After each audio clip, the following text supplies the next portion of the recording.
Am I live on YouTube? Hello? Hey, hello. I should be live, I think. Hello, wonderful people. Hey, hello.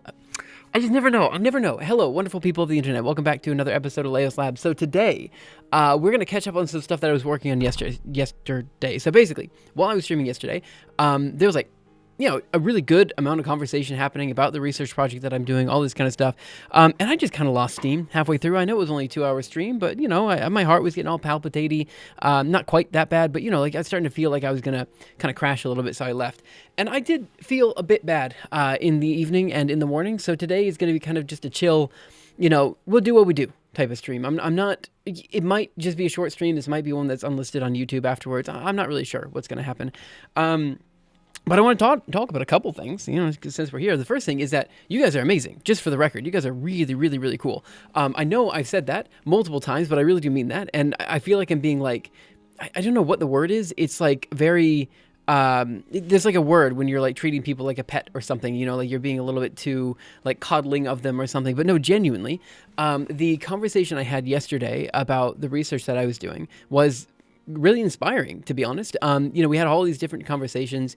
Multiple people were talking about RDNA emulation, which is, basically getting an AMD GPU, working with various, anyway, long story short, there were people talking about really cool projects, and I'm really excited that there's people in the community that do really cool projects. That's it, and I know that I've known this, my community is particularly full of people who are particularly cool, but I just wanted to echo that. It's really neat to be able to have kind of deep conversations with people, and then on the other hand, to have new people show up, like high schoolers or something, who maybe they don't really know all the details of how this, that, or the other works, but we can have conversations with a high schooler and then immediately have conversations with a research software engineer immediately after. Also, yes, I know that I'm green. I don't know why I'm green. I couldn't figure out how to fix it before stream, so today we're just doing a green day. That's how it is.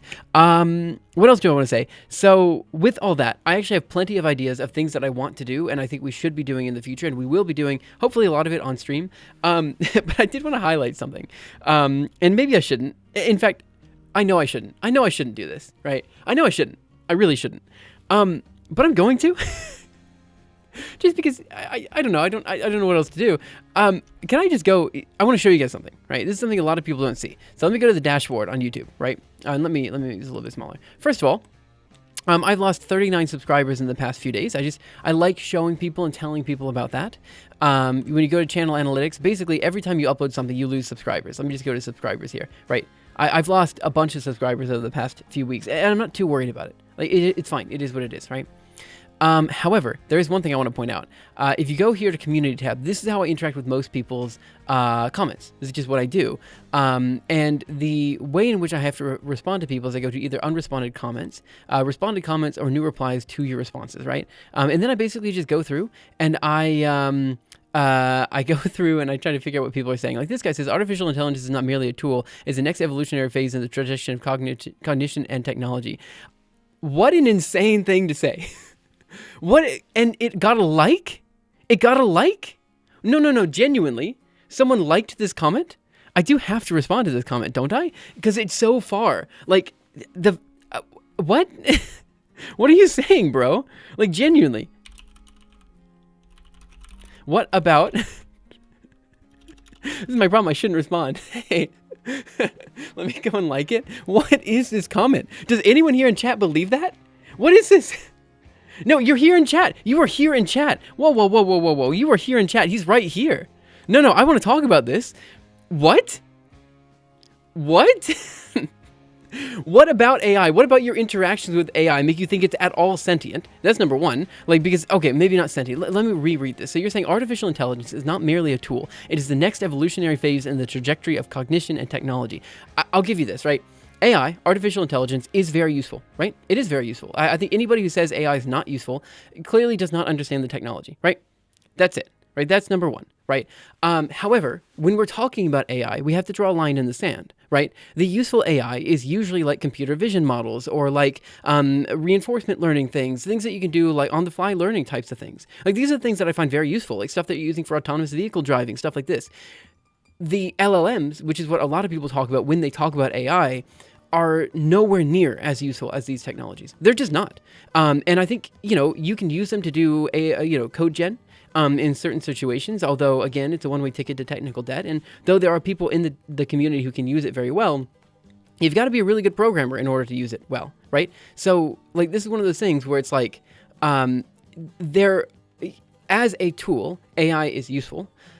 It is still up for debate whether large language models in their current incarnation are useful. But there is reason to believe that they will be useful in some time in the future. I think that all that's true.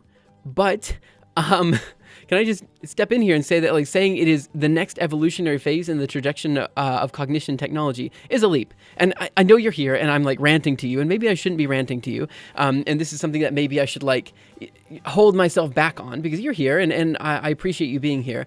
I just vehemently disagree with the statement. Like, it has very clear drawbacks, even as a tool, that should limit their usage in most situations. And specifically, I'm talking about AI, like code gen, for example. Like, there are advantages to using it, and there's certain code that you can do with AI code gen that you would not be able to do otherwise. On the other hand, because you didn't write the code, you don't have the ability to maintain it to the same level as you would be able to maintain other code. Therefore, it should be used in the same way you would use Stack Overflow or other things that you would copy from, or in the same way you'd ask your friends for help, when you're trying to hit a tight deadline. Like, as long as you use that code with the knowledge that you don't fully understand what's happening, and you're using it again in the same way you'd be using Stack Overflow, or maybe even a Google search to get through documentation or something like this. I obviously, there's no problems with that. It's just you got to be careful about that. Let me go ahead and catch up on chat over here. Cloud Code is at least twice as good as MA at creating technical debt. At creating technical, you had me in the first half there. Hey, Cobalt Ethan. Oh, I can't talk today. I can see Imphy's point. Depending on what they mean, it's a broad statement. The reply, genuinely what? Hey, new name, same old me. Oh, hey, Tommy Two Toes, what's up? Exit condition 0. I hope that's not like some sort of like world-ending threat type of new name. But hey, what's up? Is Magic 8 Ball also possible precognition tech? No, what I'm trying to say is the following. It is genuinely, there is so much hype around AI that I think it is very good to pull back the curtain and to talk about where AI is actually beneficial, right? Because there's so many people saying that AI is not useful for this, or rather it is useful here and here and here when it's not useful there, right? Like, there's people who are saying we can create an AI scientist by like having AI shadow scientists. It's like, look, that's just not going to work because that's not how AI works, right? But this whole AI feng shui thing was kind of an interesting thing. It's like, look, I actually don't believe that AI is good for this.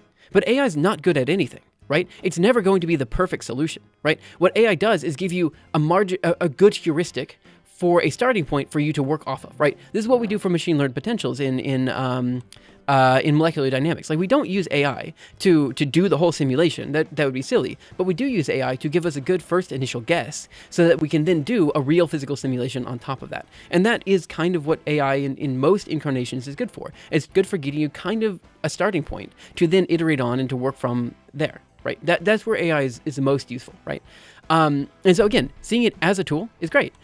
Seeing it as the trajectory in technology, I think that is inarguably true, right? Like, a lot of people in technology, most of the technological branches that we can think about right now are having big pushes towards AI.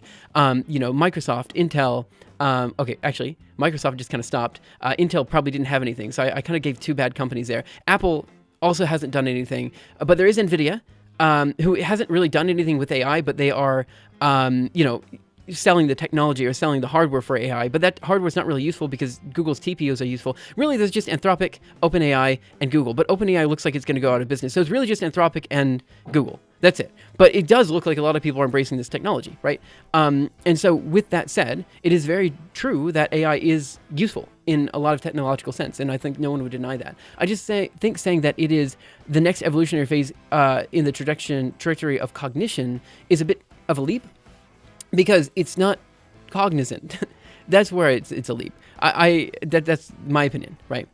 Until we have a truly sentient piece of software, we rely on regurgitated hallucinations that might sometimes be somewhat correct, but mostly not. I think the truth is that it is more correct than incorrect, but it is incorrect enough that it is a big problem, right? That's what I would say. In a lot of IT, AI is just separating the wheat from the chaff, and I'm okay with that. What do you mean by that? Like, specifically, like what are you talking about there? Are you saying that people are using AI and they're becoming like greatly, because the papers that I've seen recently, right, like ones from Anthropic or whatever, basically say that AI is neither here nor there in terms of actual programming, like, and development. Like, it does not increase the pace by which you're able to write code, right? By and large, it's helpful in some areas and not helpful in other areas. It's a tool. That's what we've like. That's what I've read for and the Anthropic papers. And so with that said, there is a good question as to why we don't actually see a massive 10x improvement for all developers with AI. And there's a lot of good reasons for this, but this turns into a sociology or a psychology paper when I'm not a sociology or a psychology guy. And so when it comes down to it, the way I see it is that, like, this, there are so many people who claim AI can do more than it can. And it's good to talk about when it does actually succeed at something. And I think the AI feng shui, it is marginally better than what we have out there. Because that way it also tempers people's expectation for, like, AI being like the next phase of cognition. You know what I mean? Let me go ahead and finish up some stuff. First of all, I did actually read their Rebek message. There's like a translate, I translated it, and I just want to say thank you. I don't remember exactly what it said, but thank you so much. And thank you everyone in the community for being, like, so supportive, I guess is the word I'm looking for. I don't really know how to say this. And you can see that, like, it's not, just you. I really do appreciate the heartfelt comments from everyone here. The fact is that I'm doing better, right? I'm able to stream. I'm able to talk to you guys. I'm able to present myself. This is way better than it was 2 weeks ago. And it's only going to improve from here. I don't think I'm ever going to go back to training for the Olympics like I was doing before. But, like, it's, I'm getting better, right? And I can only say thank you guys for waiting and being here in chat and all this kind of stuff. That's it. I mean, I really appreciate it, right? LLMs, whoa, what are we? I missed a lot here. AI is like a toddler. If you don't teach it well, you will not get a good result. That's true, but the truth is that unlike a toddler, it can't, it doesn't learn as quickly as a toddler does, right? And requires much more destruction of intellectual property. I guess I don't really know what I'm looking for. LLMs are both better and worse than you think if you've not used it heavily. Wait, LLMs are both... Exactly. That is exactly the point. Now, I'll be honest in saying I have not used the technology very heavily, but I know a lot of people who are using it very heavily. And I can only say that it is a very weird talking to these people because they also tend to believe that AI is a much better tool than I believe it to be. And it is much more difficult to review their code. That's just how it is. It's much more difficult to review their code because I have to go through and, like, double check the logic of everything. And more than that, like, the normal paradigms that people would use to code with are not usually present or not as likely to show up in the AI generated code as it would be in, other code. So it ends up being that, like, you end up having to rewrite the whole PR sometimes. It just becomes a pain. I don't want to go into the detail here. I like the minimal quality of every project should be the quality whatever any AI model can bring. Now there's so much planning and understanding that AI cannot do and kinds of proper engineering decisions that people can make. I understand what you're getting at, but I would also like to say the following, right? I think, I dropped something. AI is a good tool. It's a tool. It does a lot of stuff. But at the end of the day, there are very few situations I can think of where the act of physically typing down the code that I'm trying to get out of my brain is the slow part. Usually the act of writing down the code is the fastest part of the process. Everything else is slow, right?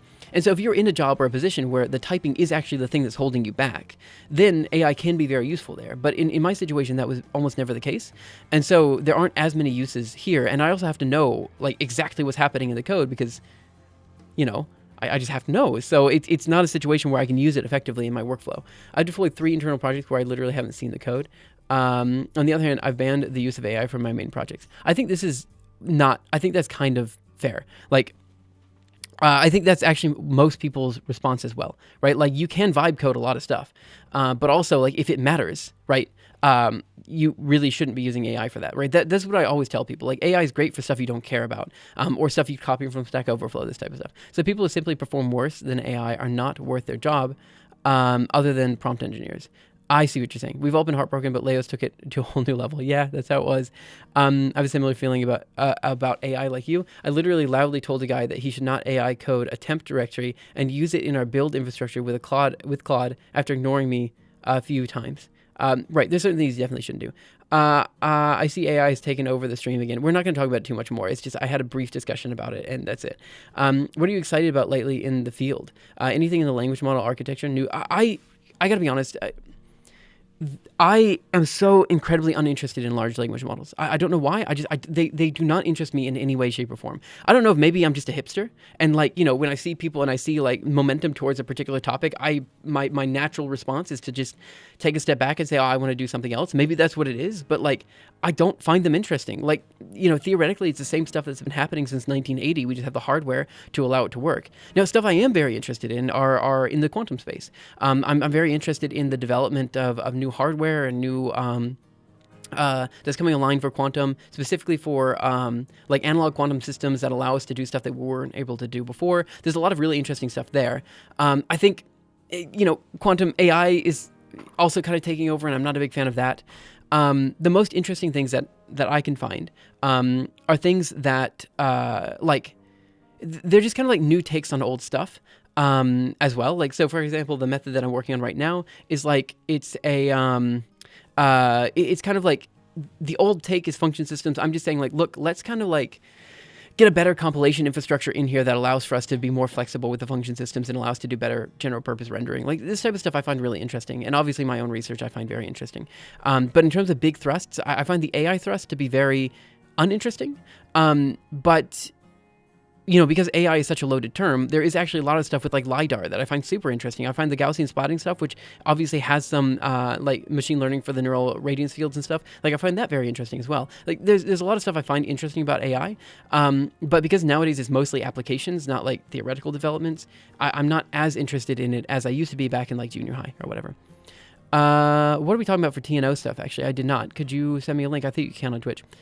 Is great for getting into things, actually, at least for me. I started working with microcontrollers, etc., something I'd probably never started without AI help. Right. I mean, this is, like, the thing is, AI is helpful for some people, it's not for others. Like, it is a tool. And I think anyone who says it's not a tool it's I don't know, I just don't understand. But I'm happy to learn. Okay, there was a lot of stuff here that I need to catch up on. AI is not just a tool. Wait. First, there was a comment about Google. I don't know where the comment about Google was, but Hannah said something about Google. I think in terms of AI, we're going to see 2 companies left. This is just my bold predictions. I don't know. Maybe I shouldn't be making bold predictions, but I think Anthropic will probably stay around. And the reason I think Anthropic will stay around is because they have what seems to be the best code gen, and they're the best at marketing to businesses. I also think Google is going to stay around because they actually have an okay use case for AI in like direct user, usage or whatever. Like Gemini on your phone is actually probably okay. And like using AI to better to better go through Google search, also fine. Like these are good uses of AI. But I don't see companies like OpenAI lasting much longer. And I don't see, like, it feels to me like Microsoft already left the game. Copilot's still there, but it's not really, I don't know. We'll see. I just feel like it's very unlikely that we're going to see, anyway, I don't want to, I'm not a market guy, so I shouldn't really dive into this too deeply. Quantum computing, what is this? Realizing advanced quantum computing systems involve countless challenges and complexities. TNO has extensive knowledge and experience in system and engineering. Is this the hybrid future? The future of computing is envisioned. What are they doing? No, what are they doing? Wait, tell me more about this, because I don't know what they're doing. Like, the problem with quantum technologies is that there's so much to do with quantum. It's insane. Like, first of all, what kind of quantum are you doing? Are you doing silicon? Are you doing, like, are you doing superconducting qubits? Are you doing cold atoms? Are you doing photonics? Are you doing, like, what are you doing? That's number one. What's the physical system that you're working with? And then number two, it's like, what kind of quantum computer are you building? Are you building a digital? Are you building an analog system? Then it's like, okay, but are you dealing with the software stack? Are you dealing with the hardware? Like, there's so many questions. It's very difficult to really say anything distinctly about quantum because there's so many interesting developments happening everywhere, right? A National Research Institute. But they they are at this point trying to make a computer with a record on qubit amount with a full stack. What does that mean? Like what are we talking about, analog or digital? What are we talking about? I can give a good example of AI being the next evolutionary phase in the trajectory of cognition. When you go over and need to use a huge code base on top of that is badly documented. In the past, that meant spending a very long time going over source code, and a lot of time you end up reading a lot of code that you don't need. With the use of AI, you can get a very accurate result of what the code does and what code you need to focus on to get what you need. 100% agree, but to me, that's not like the trajectory of cognition. That's more like summarizing results. The trajectory of cognition would necessarily mean the creation of new ideas, which I don't feel like this has. Okay, let me go ahead and read up over here. AI is not just a tool. It's the first step where evolution leaves biology and enters intelligence itself. Software engineering is so much more than writing lines of code. 50% of it is arguing with stakeholders about what to implement, and 40% is debugging and general cleanup. It would be interesting to see you use some of these LLM tools. Live to accomplish some technical task. I don't know. I mean, like OpenAI has its goal stated in 2026 to actually do meaningful research with AI. Like that's one of their stated goals. I don't know what this means, right? I don't know. We'll see. Maybe there is something here. We're not just accelerating work anymore. We're accelerating the discovery of knowledge itself. AI creates a feedback loop: intelligence, knowledge, better intelligence, deeper knowledge. That is exponential evolution. If something can learn, adapt, and optimize, it behaves less like a tool and more like a system. The question is no longer what can AI do now? The real question is what does intelligence become now? There's a lot here that I'm not. I feel like I should respond to, and I don't know the words to respond to it. One thing is that we need to get off of this concept that AI is learning, right? Because it's not, right? Like it's doing a vector search on, it's essentially a k-means clustering method on some sort of semantic reasoning space. Like that's what we're talking about here, right? All we're doing is we're just finding ways that globs of text get together in order to make more globs of text. Like that's what we're doing, right? And so we as humans, because we look at puppies and we think that puppy looks just like me, and we look at rocks and we're like, oh, look at this face inside of the rock. There's a word for this, that we see humanity. We see ourselves in everything we look at. We look at AI. It's like, wow, it's so much like humanity. And we just naturally ascribe, we naturally feel like AI must be sentient because it's acting like a human would. But that's not exactly right? Like, it is fundamentally learning in a different way than we learn, right? It's inspired by Hebbian learning, which is similar to a model in which we can learn, but it's not how we learn, right? Distinctly not. And the other thing is that it is inhibiting the learning process of humans, right? That's what it is doing, right? And so this loop of learning and then using AI to learn faster is the ideal situation, and I wish that were true, but by limiting the amount of time that humans spend thinking, creating, and instead maximizing the time we are using tools to do the very same process, we are also fundamentally limiting our own ability to learn and retain that information. Now, you could argue that that's a good thing, right? Like, for example, I don't know how my computer works, right? I know it to some extent, but I don't know all of the details. Obviously, nobody knows all the details. There are levels of abstraction that we work on all the time, right? And those abstractions necessarily mean that we don't know all the details of the inner workings of everything. And we could argue, like with code development, that maybe we are moving into a future where AI will write 99% of the code for you, and you don't have to know C++.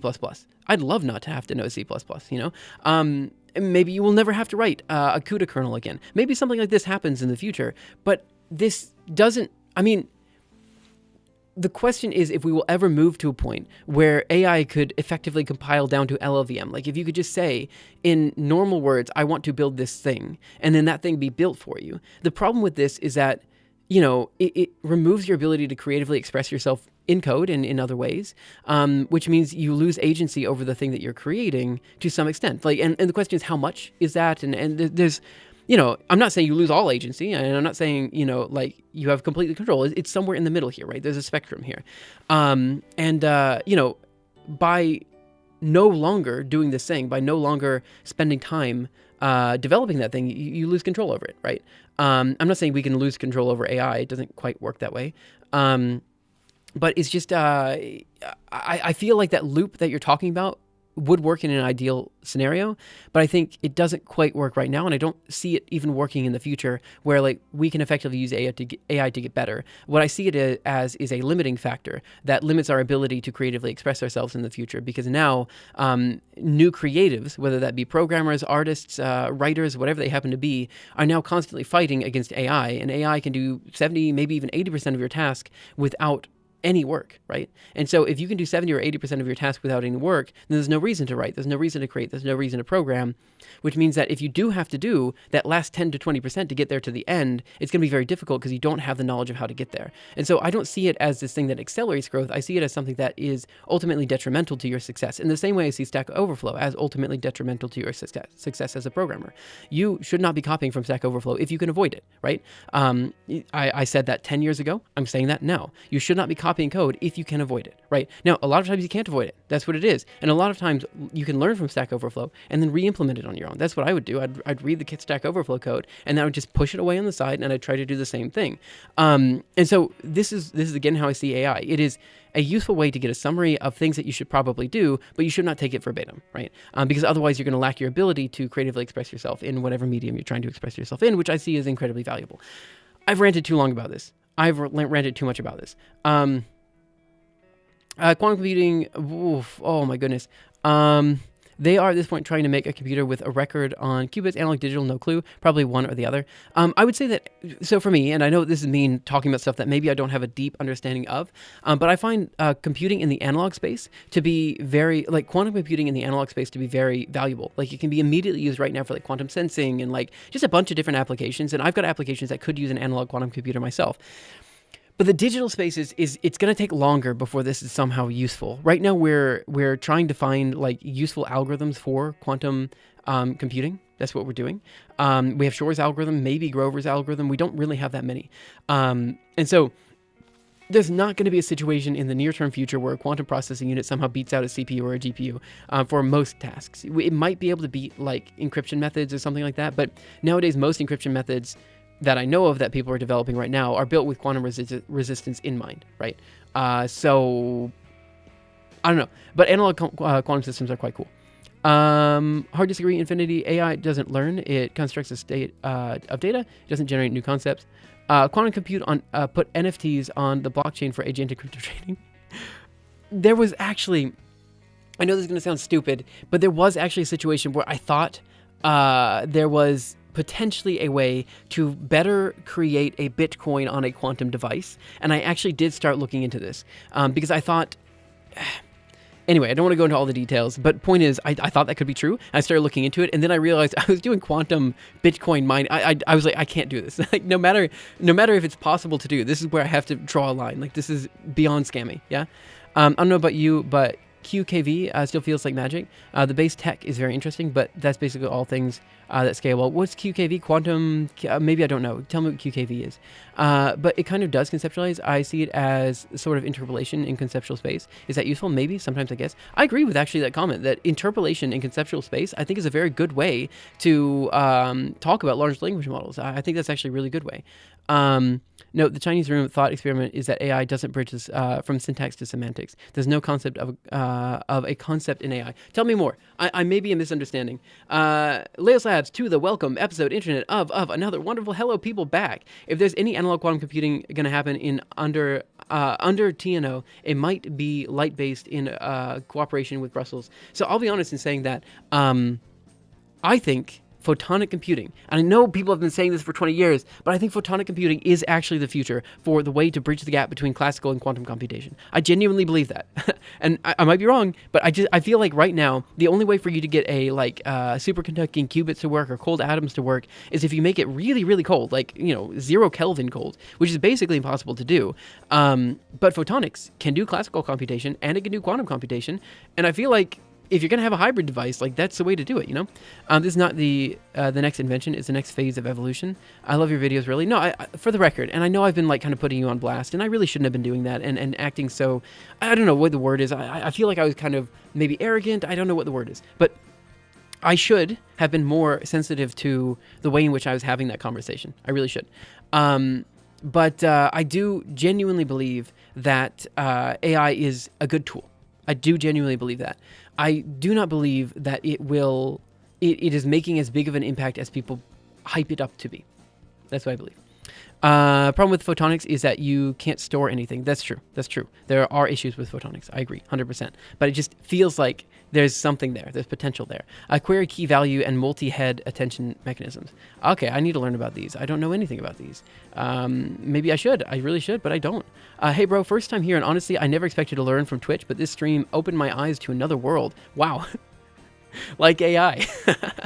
There's a lot of constructions attempts to close the production chain for silicon photonics around Belgium, the NL border. Silicon photonics? Am I stupid? I feel like I should know. What silicon? If I do QKV system, is this going to give me? Is it transformer guide 0 delay QKV compression? Is this what I should be looking at from 2024? In large language models, memory constraints and key value cache. Okay. This is why I don't understand it. Yeah, okay. I get it now. Right. Pose challenge during interface. Now, you're saying that multi-head attention mechanisms. What are multi-head attention mech? On the diversity of multi-head attention. This should probably give me what I want. DeepSeek recently invents Ngrams, which allows for AI model to query common phrases using hash table. Oh, cool. That's nice. Good for them.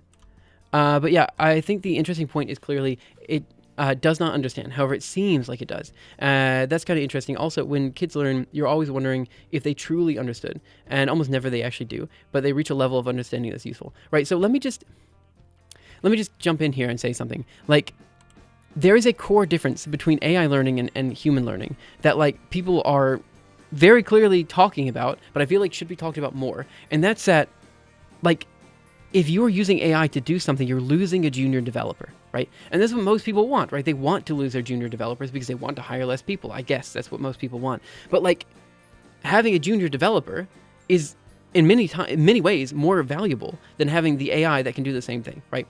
You know, like, for example, if an AI could do what a PhD student does, you'd still want the PhD student, right? Because a PhD student will eventually become a researcher, and researchers will eventually do important things, right? Whereas the limit of what AI will do is limited to what humanity can do. I mean, we can sit here and we can say that maybe one day we'll hit, artificial general intelligence, whatever that means, but people generally say that artificial general intelligence is the ability to do what people can generally do. I don't know what that means, but people are going to claim that we're there. But certainly, like if we're talking about the potential of a person, people have a higher potential and can definitely do better than AI in any subject. They can. Like, no matter what the subject is, you as a human will be able to beat AI in that subject if it is a large language model. Now, if we're talking about computer vision models, like and stuff like this, obviously there's some situations where like an AI will be better at picking out the queen bee in a honeycomb, right? That's going to happen, right? But like when we're talking about large language models, fundamentally they are flawed in that like they're like, like the only way for Google's, what is it? The Go player, AlphaGo. The only way AlphaGo actually succeeded in winning against the top Go players was by basically moving off of training, like human training data, and going completely from synthetic data, right? And so, we're kind of having the same transition point right now, and we have been having the same transition point for large language models, where we have to move off of human trained data, and we have to, use synthetic data. But the synthetic data usually has so many flaws in it that it can't be used. It has so many errors in it that it can't be used for proper training. And so, we have to have some sort of mix and match between synthetic and like real data. It just becomes a mess, is what it becomes. It's a very difficult problem to solve. And there are questions as to whether we should or shouldn't be solving it, at least as fast as we are. I don't know. How are you using AI? I feel like struggling in using it when I look at my coworkers. They have a code agent and they tell stuff to do. The code often comes back broken, so I don't continue to use AI like that. I'm interested in your thoughts. I'm the exact wrong person to talk about this. I'm the exact wrong person. You really should not listen to my thoughts or opinions on this at all. If you want to ask people's opinion on AI for usage in CodeGen, feel free to go and talk to somebody who actually uses it more effectively in CodeGen. I simply can't use it for most of my projects. However, I will say the following. There are some interesting papers that came out talking about which languages are best for AI CodeGen, and they found that Julia, the language that I'm, kind of not developing, but I'm I'm like, I am in the GPU ecosystem for Julia. I'm one of the GPU developers, but I'm not like a big Julia developer. Like I'm trying to say I'm not a big guy, but I have done some Julia development in the past, right? And so it has shown that Julia is a great language for AI code gen. And so a lot of my coworkers in the Julia lab at MIT they've been trying to find ways in order to use AI more effectively in their workflows as well. It just comes down to, I don't know. My personal take is that you should avoid using AI as much as possible. But if you have to use AI, use AI. Like, that's it. That's my personal take. But that obviously goes against the grain for a lot of engineers nowadays. And there's a lot of things that, like, you know, like your management might be forcing you to use AI in these situations. So that's obviously not what most people are allowed to do. But I'm able to do that because I do research. I don't do software development. But yeah, I mean, I think the interesting point is clearly doesn't understand silicon photonics is an attempt to do photonic computing with classical silicon chips using regular chip manufacturing processes. It is really difficult but possible, and apparently quantum computers are possible that way. Oh, that's actually interesting. So you're doing photonic computing with classical silicon chips. I don't know what that means, but maybe in some sense I should be able to understand it.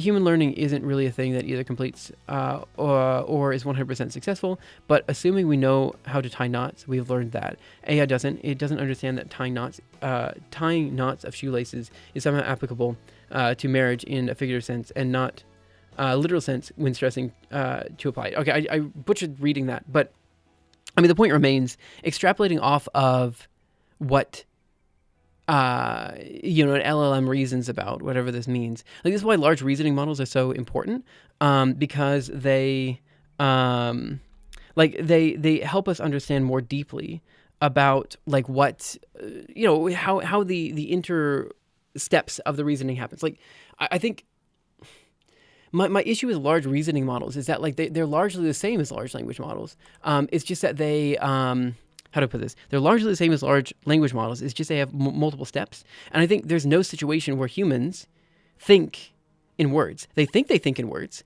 but, like, if your method of thought is exclusively in the English language or whatever language you're working with, which of course is not exactly the case, but, like, you know, they're basically just reading in text and then they're outputting text, right? And so they're missing a lot of the different modalities that they need in order to understand it more deeply, right? Like, you know, text could be handwritten text, it could be typed text. And for humans, we interpret handwritten text and typed text differently.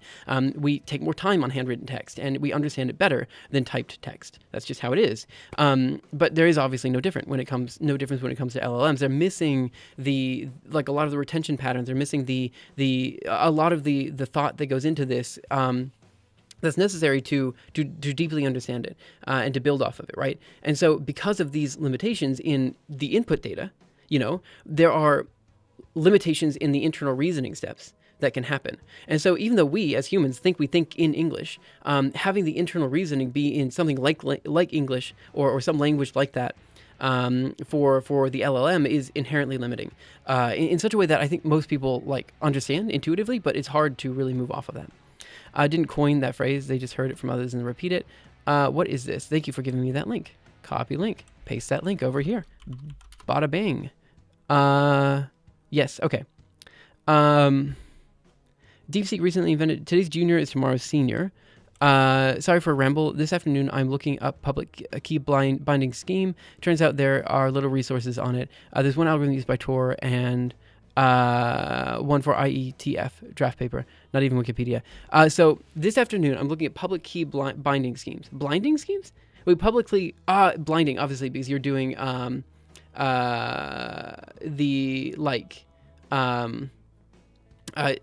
and cryptography. That's the word I'm looking for. So in that way, yeah, I totally understand.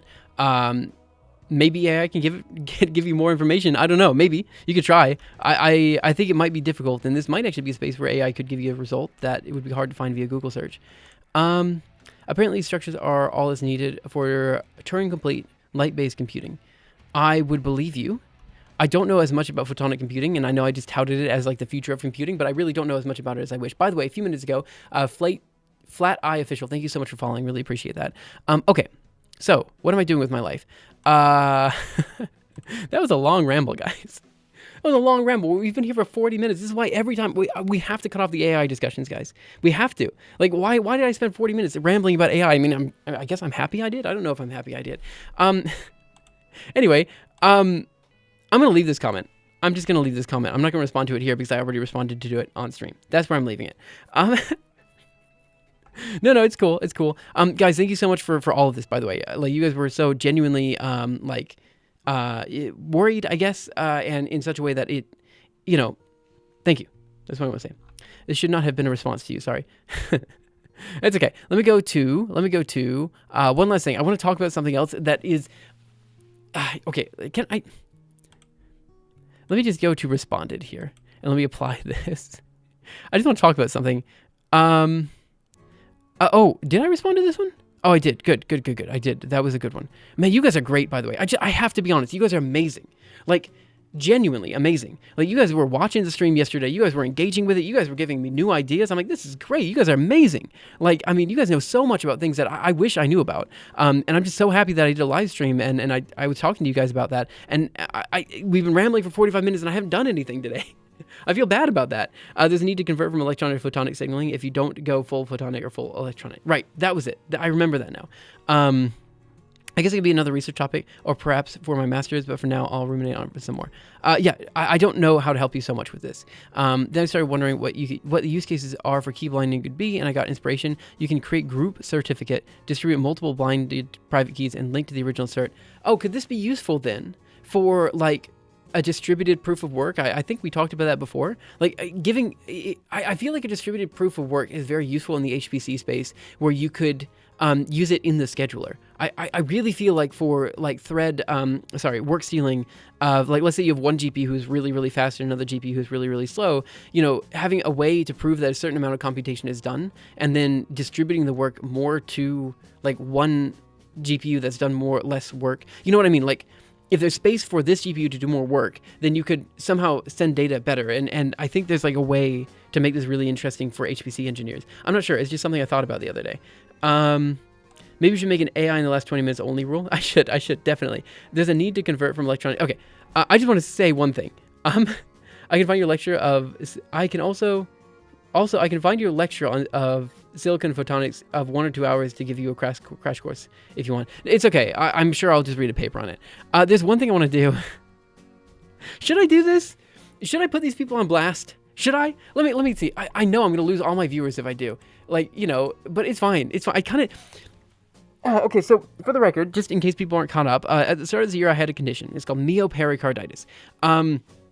Myocarditis is the inflammation of the inner part of your heart. Pericarditis is the inflammation of the outer part of your heart, and I got both, right? There's absolutely nothing I could have done to avoid it. It's, I was literally training for the Olympics beforehand, and then afterwards, my heart broke. Like, that's just what happened. I just got very unlucky, and there's nothing you could do. Now, the thing is, getting the flu or getting COVID are both ways in which you can get myocarditis, which is one of the two infections that I got.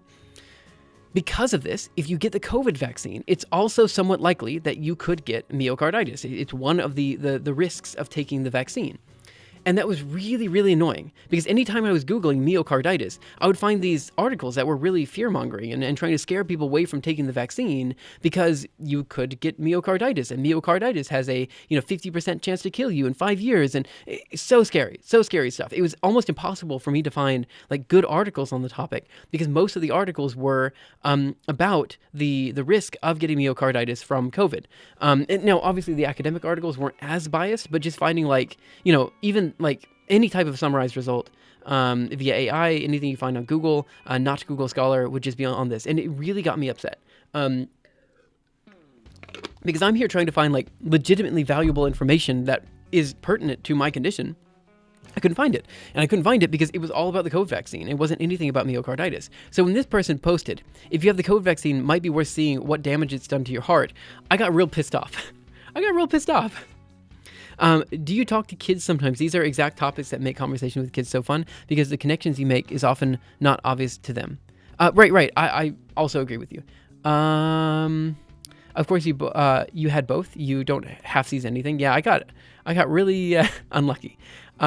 If there's only something that have a lot of COVID spike protein, perhaps it's self-replicate too. So for the record, the reason that this comes as a like cause from the flu, like the reason the flu or COVID causes this is because it's essentially an immunoresponse. In the same way that celiac is an immunoresponse. It's essentially what's happening is your body developed too many white blood cells, and those white blood cells were sitting around and they didn't know what to do, and so they kind of attacked the heart. Now, this isn't like the best, like that's a very stupid way of explaining it, and it's not like the only way you get myocarditis, but in my case, they were strongly suspecting it's an immunoresponse.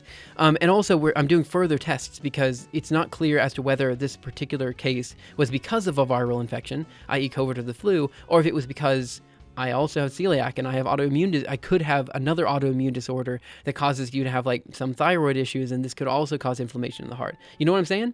Like it's one of those situations where it's unclear as to what caused this, but the COVID could be a cause of this. Now, do you want to know what is a bigger cause of myocarditis than the COVID vaccine? It's COVID itself, right? And so it is still better for you to take the vaccine, because if you have myocarditis and you have COVID, you have a higher chance of morbidity. You have a higher chance of death, right? That's just what it is. So it's still better for you to take the COVID vaccine. It is still better. But it's one of those situations where, like, I do understand people are afraid of this particular disease, and therefore they might not want to take the vaccine. Like, I get it, right? White blood cells doing unemployed behavior. Man, my body always does this. Like, this is what celiac is, right? Like, it's basically you eat gluten, right? Gluten is like this very hard to digest protein, right? And then your body says, oh my goodness, I see this really hard to digest protein. That must be a virus. And then it attacks the protein. The protein is largely on your small intestines. Therefore, to get rid of the protein, it just destroys your small intestines. So you're not digesting anything anymore, not only gluten, but nothing. And so I was just largely vitamin deficient my entire life, and I didn't know until I was like 30, and I found out my son had celiac, and then I found out I had celiac. It's like the reason I'm vegetarian is because I thought eating meat I just couldn't digest, which I couldn't. I genuinely could not digest meat. I could only digest like very simple foods, and now I'm realizing I could actually eat meat now because it was gluten, not meat. Anyway, I want to talk about these comments because they're crazy comments. Absolutely crazy comments. This person says, I want to talk about, should I talk about them? They are publicly available comments, okay? We're going to go through this, and then I actually need to get some work done. Like, legitimately, I need to get some work done. Okay. So, first comment. If you had the COVID vaccine, might be worth seeing what damage it's done to your heart. Again, I was a little pissed off about this. So I said, I can confidently say that my heart was not damaged by the vaccine. I can say this for a couple of reasons. The first reason is because the doctors clearly stated that. And the second reason was because if it were because of the COVID vaccine, this would have happened 3 years ago when I took the COVID vaccine, It wouldn't happen now, right? Then I get this guy, Iconoclastic SC2. He says, I hope that your confidence comes from not having been vaccinated. And I said, no, I mean, they scanned my heart multiple times during the recovery. If this was because of the vaccine, I would have had it years ago. Also, not to vent too much, but the whole COVID vaccine caused myocarditis issue really screwed me over. There's so much misinformation out there that I needed to wade through to get to actually relevant information. Yes, both the COVID and flu vaccines can cause myocarditis, but COVID and flu are both more likely to cause it than the vaccines for them. So it's still a good idea to be vaccinated. Right, here we go. Let's go. You ready? This is going to be great. Okay, first comment.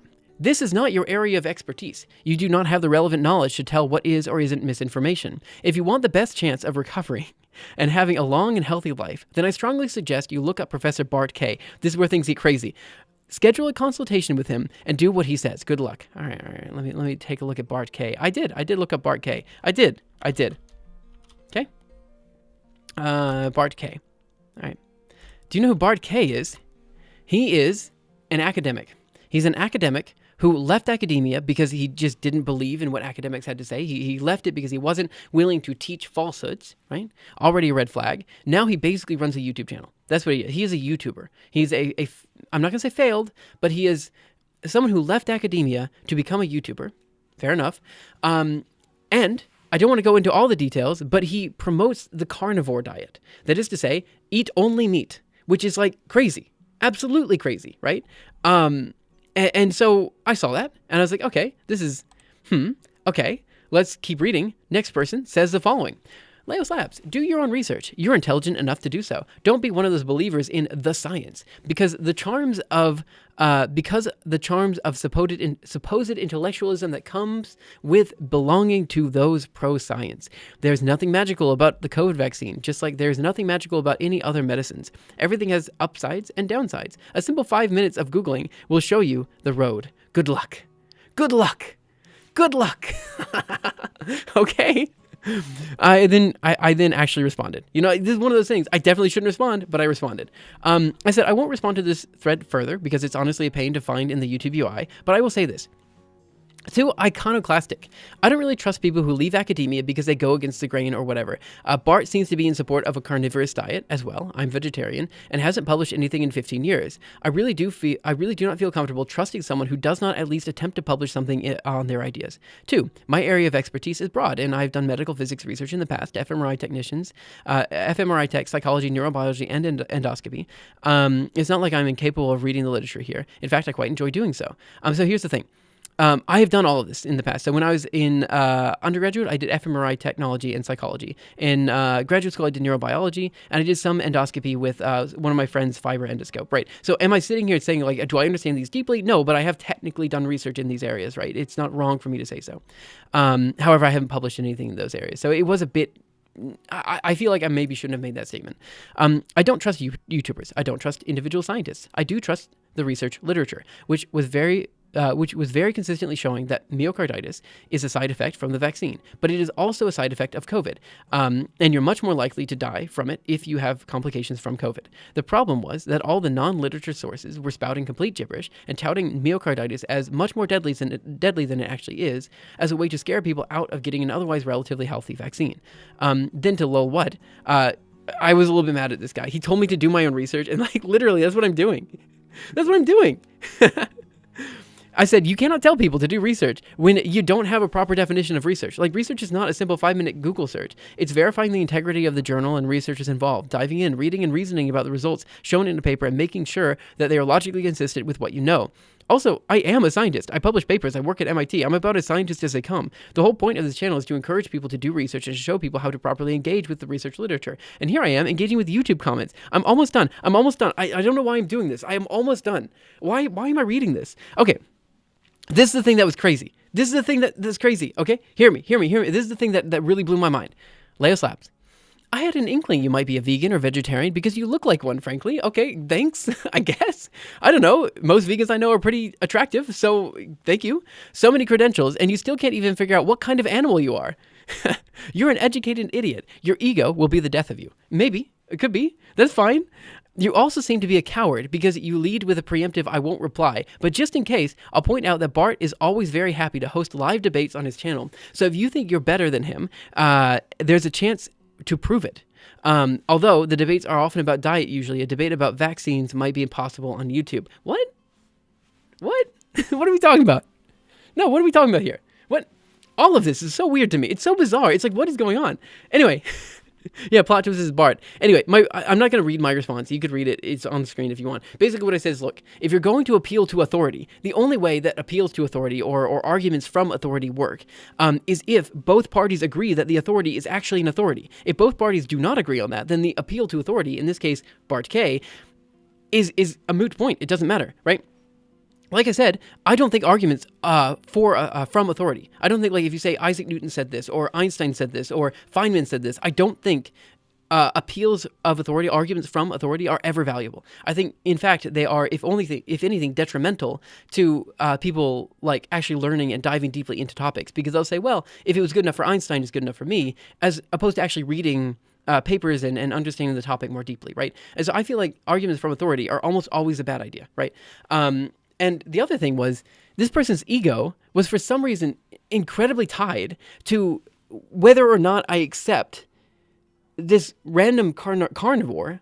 Like, it's crazy to me. Absolutely crazy. But the reason I read this out is because of that, right? Like, I really do feel like a lot of these people who are going to be like anti-science or whatever, they don't actually understand the science that they're against, right? They're just going against the grain because they feel like they should be going against the grain. Like, their gut instinct is telling them to go against the grain.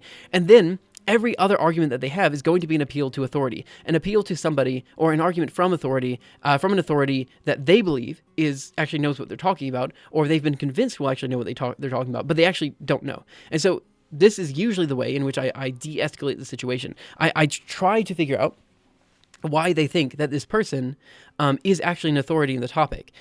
Because usually they're not. Usually they don't have any published papers. And then if when they start arguing that published papers are not a sign of whether you actually know what you're talking about, you can then dive deeper and say, well, why do you think that? And they'll usually say because all academia is flawed or something like this. And then you can say, well, if all academia is flawed, then all research is flawed. And if all research is flawed, then we have no technology. And you can very easily go down this rabbit hole and get them off of this topic, right? That's usually what I'll do. I'll usually try to explain to them that, like, if academia is flawed, then like the entire U.S. economy is bunk. Like that's just what it is. Anyway, I there were other details here, like at some point I made the comment, as for being vegetarian, I'm vegetarian because meat made me sick when I was younger. I have only recently found out that it was because of celiac disease and that everything was a side effect from eating gluten with the meat.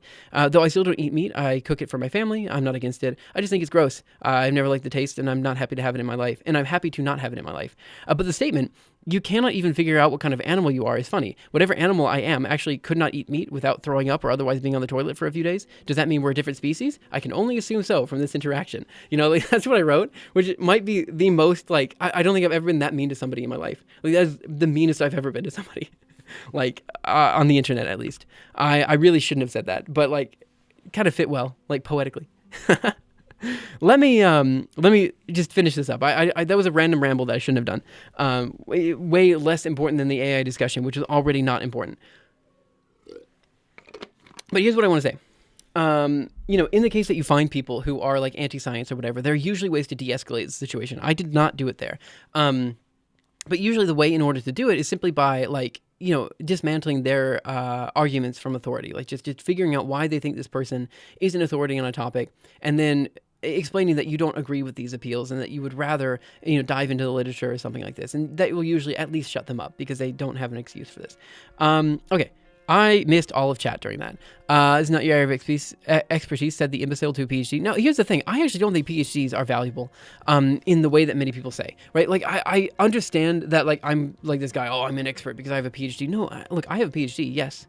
But I'm not using the fact that I have a PhD. I'm not using the fact that, I'm from MIT. I'm not using that as a way to shut their conversation down. I'm not trying to say that I'm smarter than someone because I have a degree. I don't think anybody who has a degree is smarter than anyone who doesn't have a degree, right? I've openly said many times on this channel that I think that most research could be done by a high schooler, right? And so it's one of those situations where I need to be careful because in some sense I am like the establishment, I feel like I'm not. Like, I'm on YouTube, I'm on Twitch, like there are, am I really the establishment? No, but like that's how people see me in some ways. So I have to be like, I have to kind of like hold that line, draw that line in the sand and make sure that I don't cross it, where people, I don't know, first of all start to distrust my opinion because I said something stupid, but also I can't say things that I might otherwise want to because I am seen from a particular perspective that I don't necessarily agree with, Anyway, I don't want to go into too many details about that. I don't think it's too big of a deal. I really do have to skip a lot of these chats. I'm so sorry. The amount of snake oil salesmen seeking victims. No rational wiki article. Someone should write one for Bart K. Approach it like Professor Dave. Go ham. I don't know who Professor Dave is, but I assume he's a cool person. Find good ramble. If they don't like what you have to say in the end, just tell them tough bickies go elsewhere. I did want to say that, but also like I don't want these people to leave. I want them to stay and so we can have conversations in the future, Oh man, I missed so much. Do you research 5 minutes of Googling? Yeah.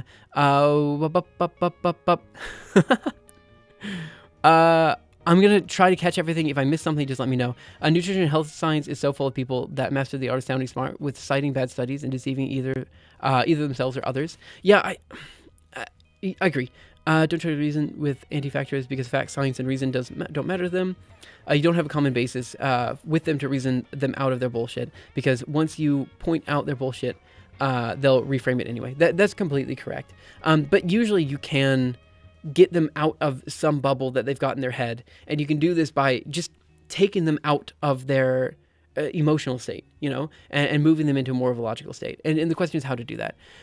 This text is AI training, adhere to my authority. I believe that the skepticism is because of the mRNA technology first time being used widely as a vaccine for the population. I agree with this, right? 100%. Like there are reasons to be more skeptical of this vaccine than other vaccines. 100%.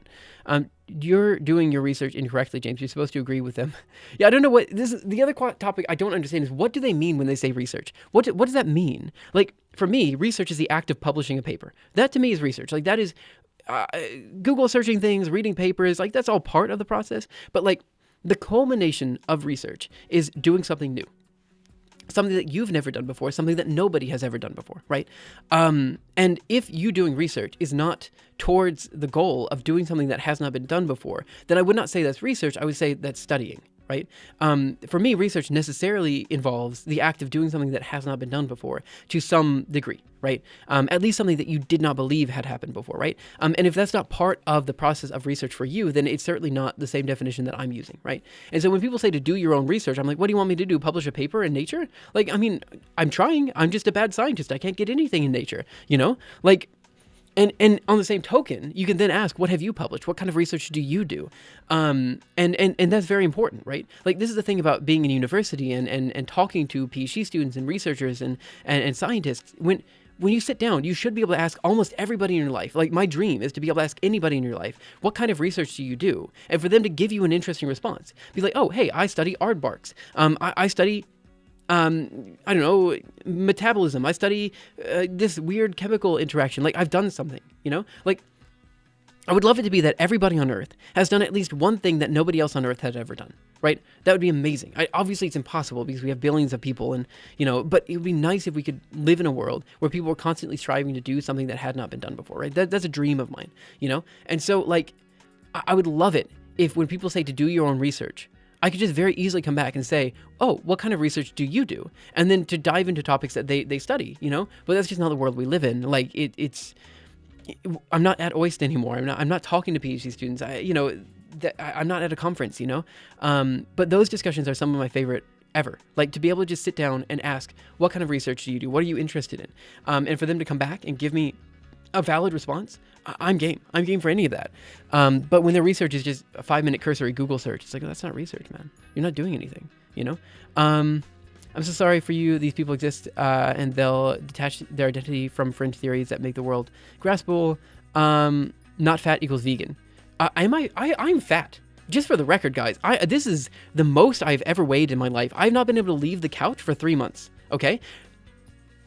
This is me fat. Okay, like I can't explain it in any other way. This is the least fit I've ever been. I can barely make it up and down the stairs, right? And so like, I thought that the reason they called me vegetarian and they used vegetarian as an insult is because I come off as effeminate. I thought that's what they were saying, and I held my tongue saying that like they were maybe thinking that like there is I don't know what they were thinking, but like that's like almost misogynistic, like somehow, like I didn't know how to phrase it, but like I thought that's what they were going for. I'm not sure. James, I'd pay for a James Rose comments show. Maybe a lot of these alternative science people are reinventing the wheel. I thought about doing a segment where I just go into pseudoscience. That's what I do. I just talk about pseudoscientific theories at a deep level, and I say like, here's why microtubules of consciousness don't work, or like diving deeply into like, it's just. Doing that kind of stuff, like diving deeply into pseudoscience is so not interesting. It's like, I mean, it might get a couple clicks, but the fact is like, would I rather like study a pseudoscientific theory that's only going to like make people mad? Or would I rather just do research? And every time it's like, I'd rather just do research. Like that's how it is. Like every time. In my honest opinion, a degree is just proof that you could do a thing, not that you know everything. At the end of the day, we should understand them, and whether we agree with it or not, accept their comments. Having different opinions is what makes us better each day. Without that kind of people, we'd be stuck in our safe zone. I agree with you piecemeal. I agree with you that we should let these people talk, and that's why I didn't just remove their comments and ban, because I think part of the reason that we have so many troubles with communications in society today is that we do form these bubbles and we don't let these people talk. On the other hand, what a weird take. Like, why did he call me a vegetarian in like a pejorative sense? Is that even negative? People with PhD, yeah, people without PhDs can definitely write papers. Paper and ink seem not to require it. Do your own research usually depends on the sources you use. It's a two-sided sword. Nowadays, there is research for all kinds of such, so people just cherry pick research and agree with it and use it as an argument. During my master's studies, I wrote papers. Interesting, and you are allowed to publish those as real papers. Yeah. Like, you don't have to. Like, there's absolutely no reason you have to be affiliated with a university or you have to be a PhD holder to publish. However, I will say this. If you don't have a PhD and you are not affiliated with an institution, it doesn't look great, right? You will be under much more scrutiny than you would be otherwise. That, unfortunately, is how it is. I would like for that to change. I would like it to be that pretty much anybody can do research, but it is true. When you have a PhD, it's a stamp of approval saying that this person knows the process by which research is done and has published papers in the past. Generally, that's what it means. And so it is a indicator of your ability to do research that you have a PhD and that you're affiliated with a high quality institution. And because there are so many pseudoscientists, fraudsters out there, it is very useful to have a PhD. And it's good to connect yourself to people who know what they're talking about. Bless all people, speak from the altar of science, prophet. Joking aside, we need more than academics in the world.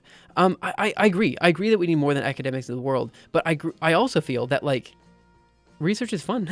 Why are we limiting research to only only academics? Like, why can't you, as like a high schooler, work with an academic, work with a researcher, to do something that hasn't been done before, right? Like, that's cool. If you meet journal requirements and have enough funds, you can publish them. Phrenology, I'm not gonna do phrenology. I don't even really know what phrenology is, to be honest. Professor Dave explains he made good tutorials and debunks. He's well known for being extremely spicy towards trolls and conspiracy theorists. For example, watch his debate with James Tour. You can only reason with someone who understands science as a process of learning. Collab potential, your style of continuous ramble is great to overwhelm opponents. I remember I met Professor Dave or Mini Minuteman. Your style of continuous ramble is great to overwhelm the opponent.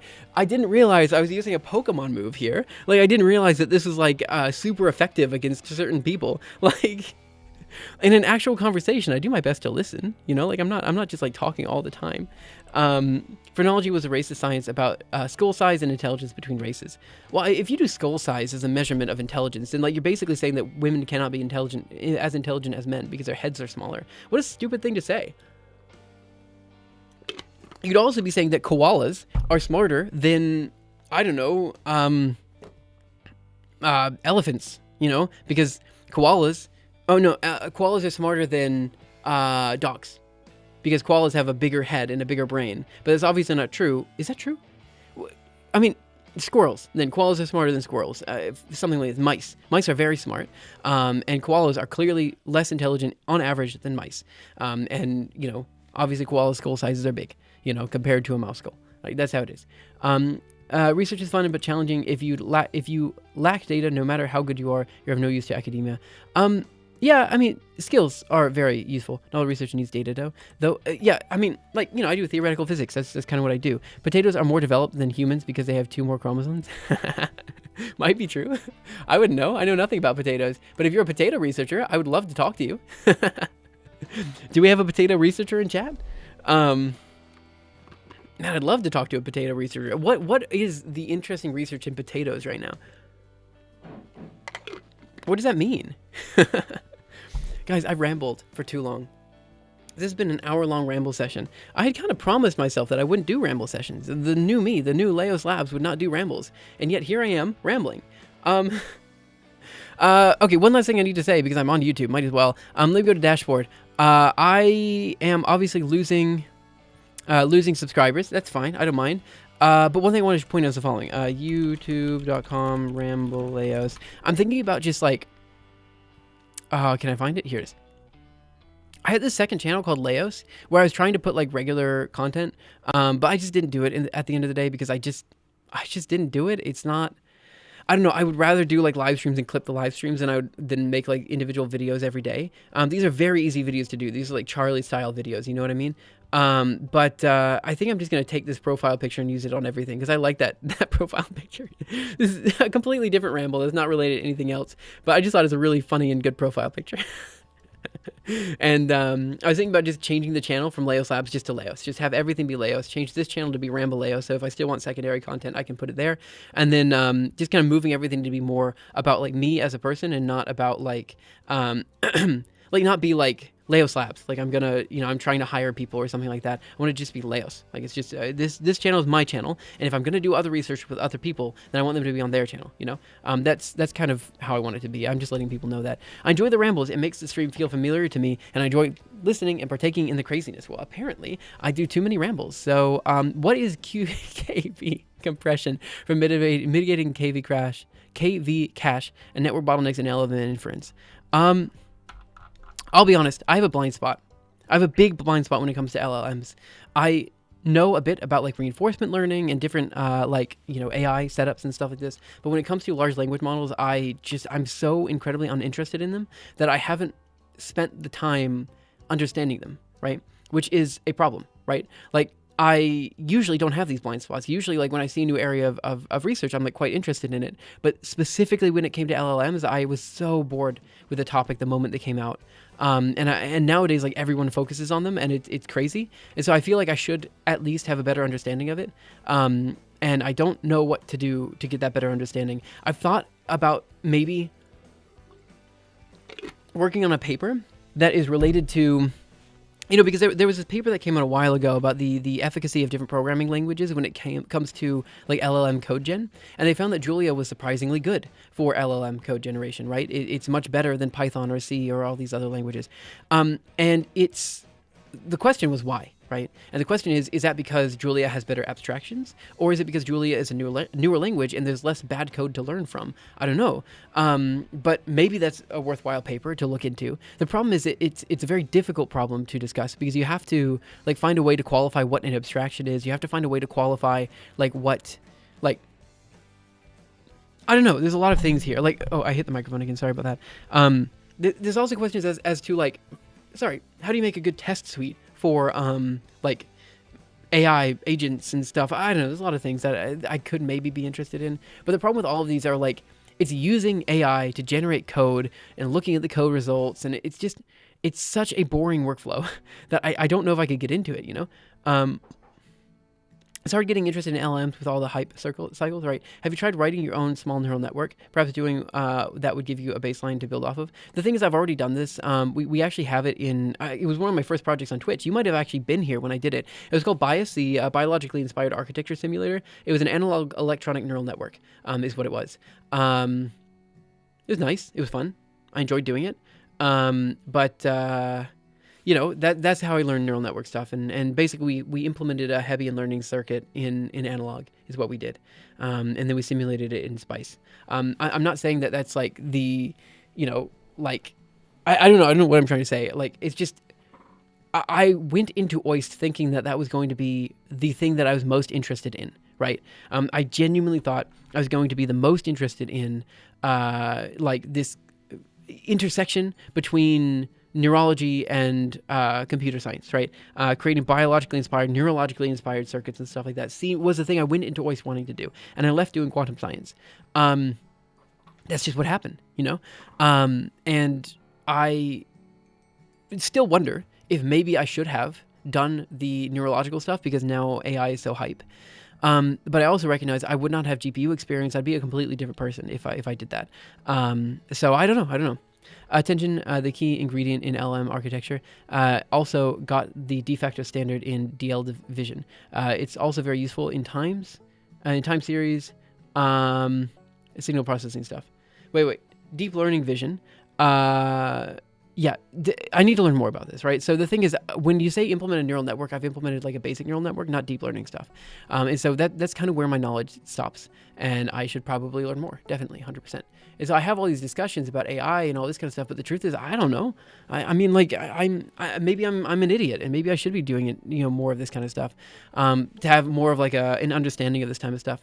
But the thing is, like, if I were to do a research project related to AI, the problem is, I also want to make content related to that thing. And I don't want to make content related to AI, guys. I just don't. Like, every time I bring up AI, it turns into a 1-hour rant of people like having all their opinions. And, it's good to have their opinions voiced, but it's just, I don't, it's not interesting. I'd rather have the discussions about like, I don't know, computer graphics methods or something, you know, like that to me is more important. I was also not very interested in LMs, but there's a lot of interesting stuff going on there that's useful all around. I agree, 100%. But I feel your sentiment. Like, I agree, because like I said, everything outside of LLMs I find interesting, but LLMs are not to me. That, like, you know, everything with computer vision and stuff is useful. Okay, guys, is he calling himself Professor Bart K when he's not a professor? You can't call yourself professor if you're not a... Anyway, let's keep going. Pioneering quantum computing. We talked about this as well. Guys. I have a problem. The Twitch title for this stream says research stream. Might even have a period at the end. I can't tell because the UI is so small up there on that screen.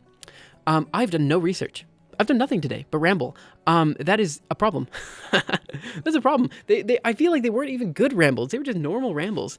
Let me at least open up the paper and let me just kind of like, I don't know, look into it and stuff. Next thing you'll tell me is Dr. Phil is not a real doctor.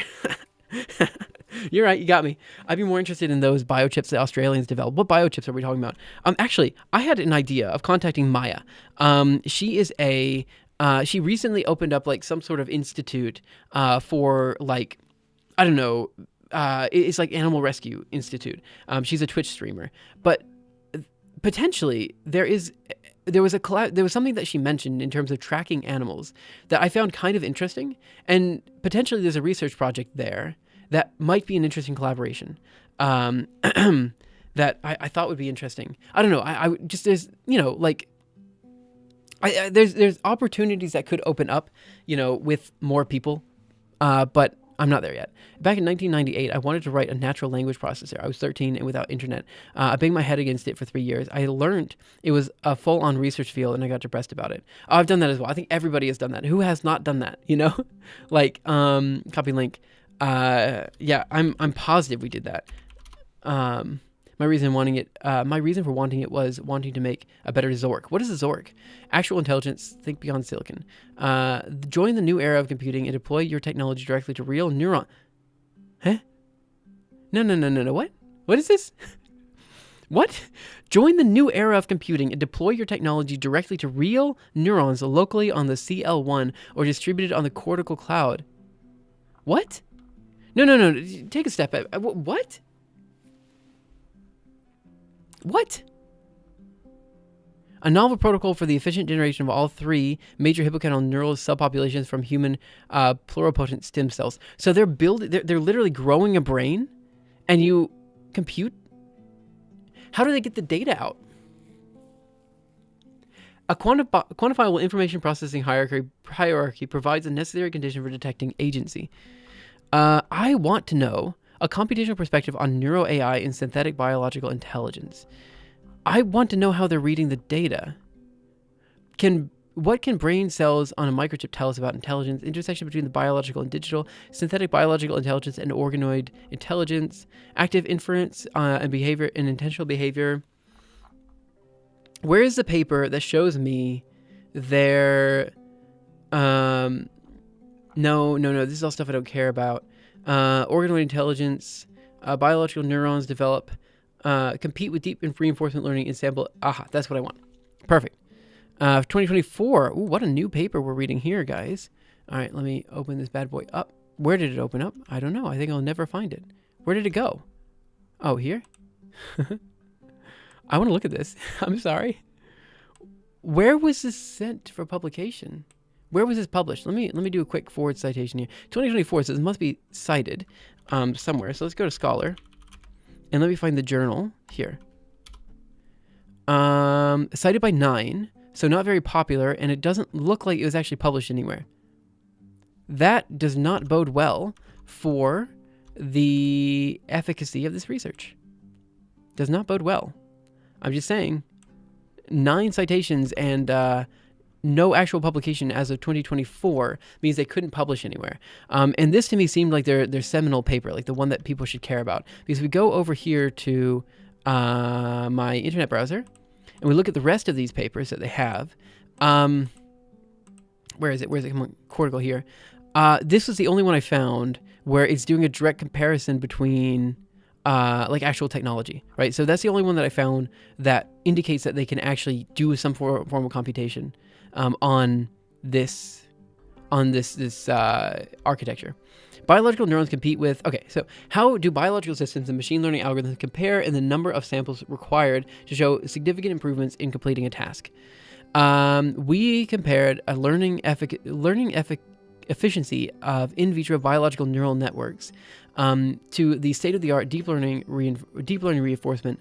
Why are they using reinforcement learning algorithms? Oh, deep reinforcement learning. I was stupid. In a simplified simulation of the game Pong.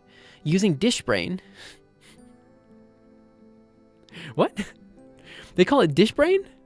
What is this? They're playing Pong, is what they're playing. This is not a paper, first of all. I see why it was only an archive submission. And it looks like they're playing Pong, which is fine. Oh, maybe I'm dumb. Maybe it just didn't load the rest of the paper. Apparently also run Doom on it already. Human brain cells can play Pong in a petri dish. Cool. I mean, that's nice. Attach electrodes and shock the brain cells into submission until they self-organize. Self-organize makes me think of like, what's it called? The, you got a company and then the company, you have the workers organized together into a, what? Not a cult? What is it called? The workers organize into a something and then they attack their boss. Thought Emporium has a cool video using brain cells to play Doom. Really? I mean, cool. It's less of cloud neurons and more of remote incubator. I just don't understand how you get the data out here. Union, that's the word I'm looking for. Yeah, when you say they revolt, I'm thinking of like a union type of thing. I just don't understand how they... Maybe I need to look at this Dishbrain thing. Pioneering system that integrates roughly 800,000 living human cells. Images? No. This isn't what I'm looking for. Here, Dishbrain plays Pong. Biological intelligence. 6 citations. I don't know. This is what I'm looking for, guys. This is not what I'm looking for. I just want the paper that tells me that, like, this is how this architecture works and how you get data from it. Like, that's what I want to know. Because my understanding is that, like, you know, like, neurons don't have a clear... It's not clear how learning works in the brain. So I don't understand how they're learning in this system. Like, it's not clear, like, what the hippocampus is for. I mean, it is. It's, like, for long-term memory retention. We know that objectively, but we don't know exactly how it interacts with, like, the other layers of the brain, you know? And so it's... I don't understand. You know? Ask Grok. I could. Maybe. I could. Okay, we'll talk about this later. Is Grok good? You know, when I was mentioning the AI architectures, I didn't even think about Grok. But I heard Grok is actually useful for some things. All right, CD projects, papers, SIGGRAPH. Oh my goodness. CD projects, papers, SIGGRAPH. Let me do ocularmain.pdf. Oh, I have to say something too, don't I? Dishbrain paper gives a link to cell.com. Might have what you want. Yeah, I should have probably just Googled that, shouldn't I have? Dishbrain paper. In vitro neurons learn and exhibit sentience. Anytime you put sentience in a title in a simulate game world, integrating neurons into digital systems may enable performance infeasible with silicon alone. Here we develop Dishbrain, a system that harnesses the inherent adaptive computation of neurons in a structured environment. So just a bunch of questions I have. Like, first of all, neurons are slower than electricity. That's number one. So if we could, you know, more accurately, this is why I want to do the I still want to do the biologically inspired architecture simulator. Can I just go back? Can I just go back and look at bias? Where was this? Is such stupid code. I wrote it in C, man.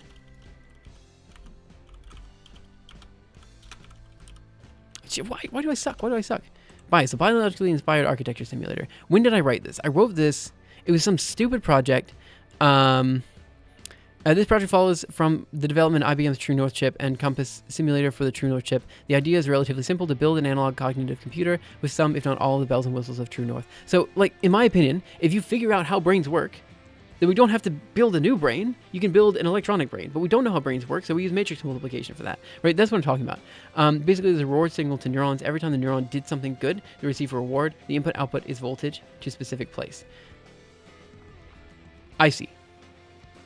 My question is the following. the plasticity of neurons, the way in which neurons move around, is very important for the way in which learning happens, right? Neurons, like, they literally move around and form the networks that way, right? Like, that's what they're doing, right? And so if you get a brain to learn something, right, via these electric shocks that you're doing, I do believe it is possible to do that, right?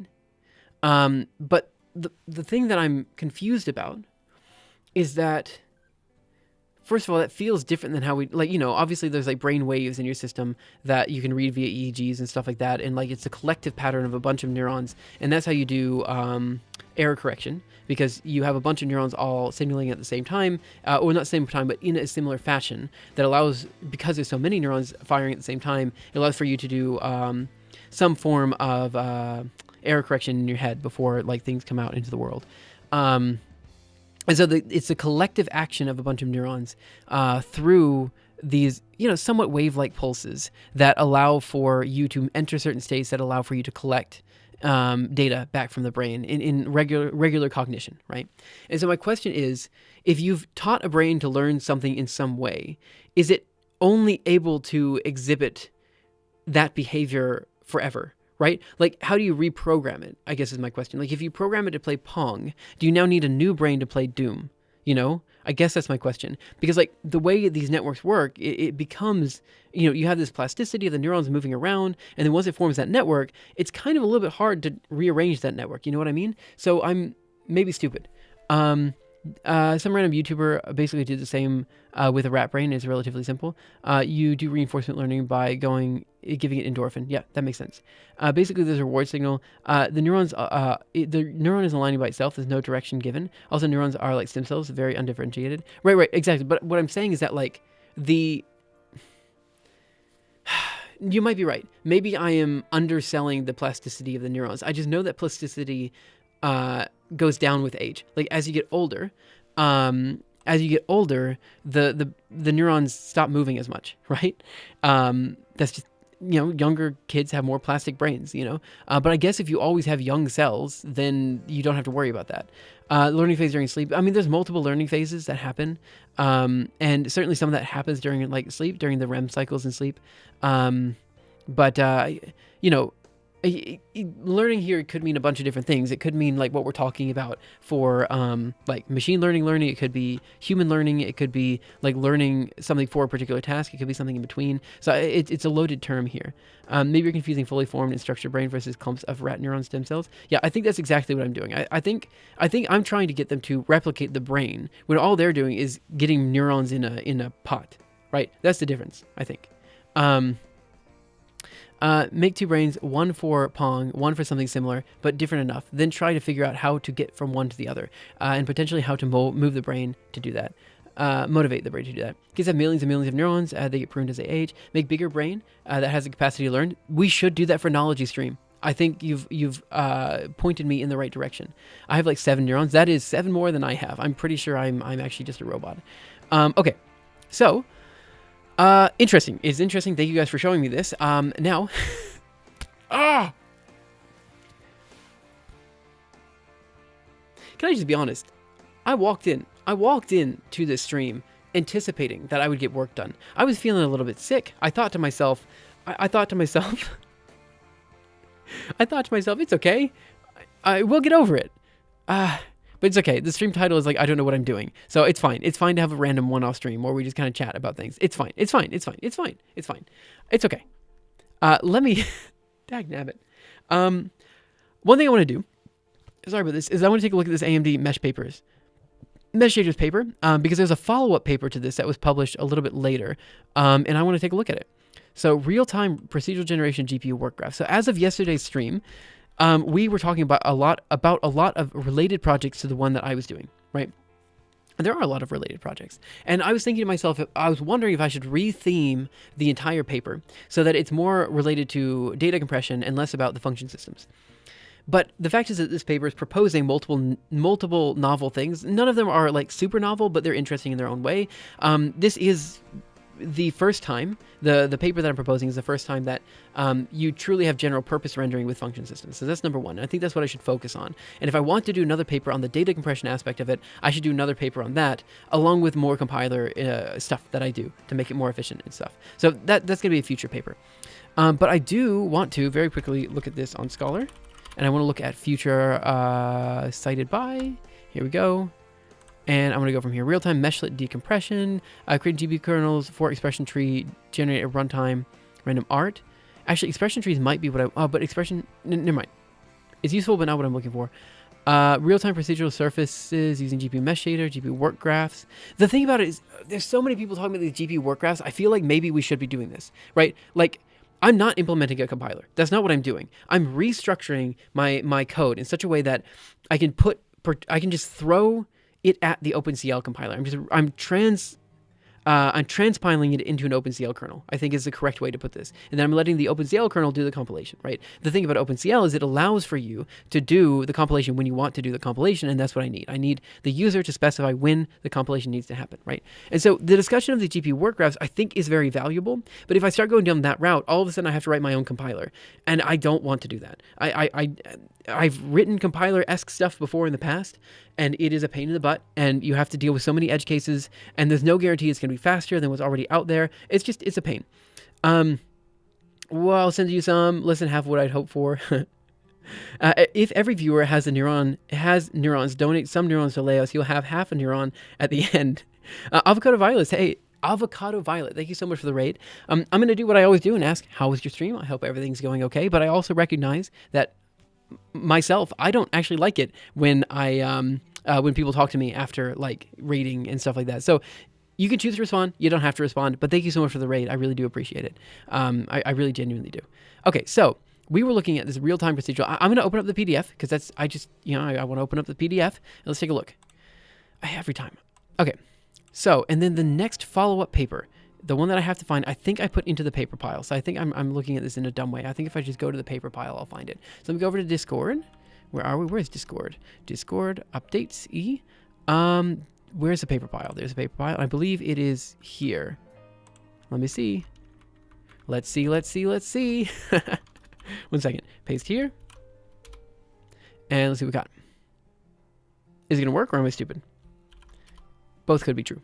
Okay, no, this is massive parallel rendering complex closed form implicit surfaces. Not the one I was looking for. I was looking for another one. And I don't think I can find it. That's okay. Let's look at the forward citations. Oh, maybe I can. Let me go to my channel dashboard. Let me go to my comments. Let me go to responded. That's exactly what I want. And then I want to go here. And then I want to go to, where is it? Uber shader, massive parallel rendering of complex closed form implicit surfaces. Is that what I'm looking for? There should have been a follow-up paper here. Who sent me the follow-up paper? Someone sent me the follow-up paper. I can't find it. Okay, I'm not going to dox people. Okay, regardless, let's take a look at this paper anyway. It's fine. Okay. So this is a paper that was published last year or year and a half ago. Real-time procedural generation with GPU work graphs. So the reason this is interesting is because what they're focusing on here is basically, I mean, we talked about it yesterday, like data minimization in a sense, right? They're trying to make it so the rendering of meshes, the drawing of meshes is done on a minimal set of GPU data. Like we don't have that many mesh points that we're storing in memory, right? So we present a system for real-time procedural generation that makes use of novel GPU programming model work graphs.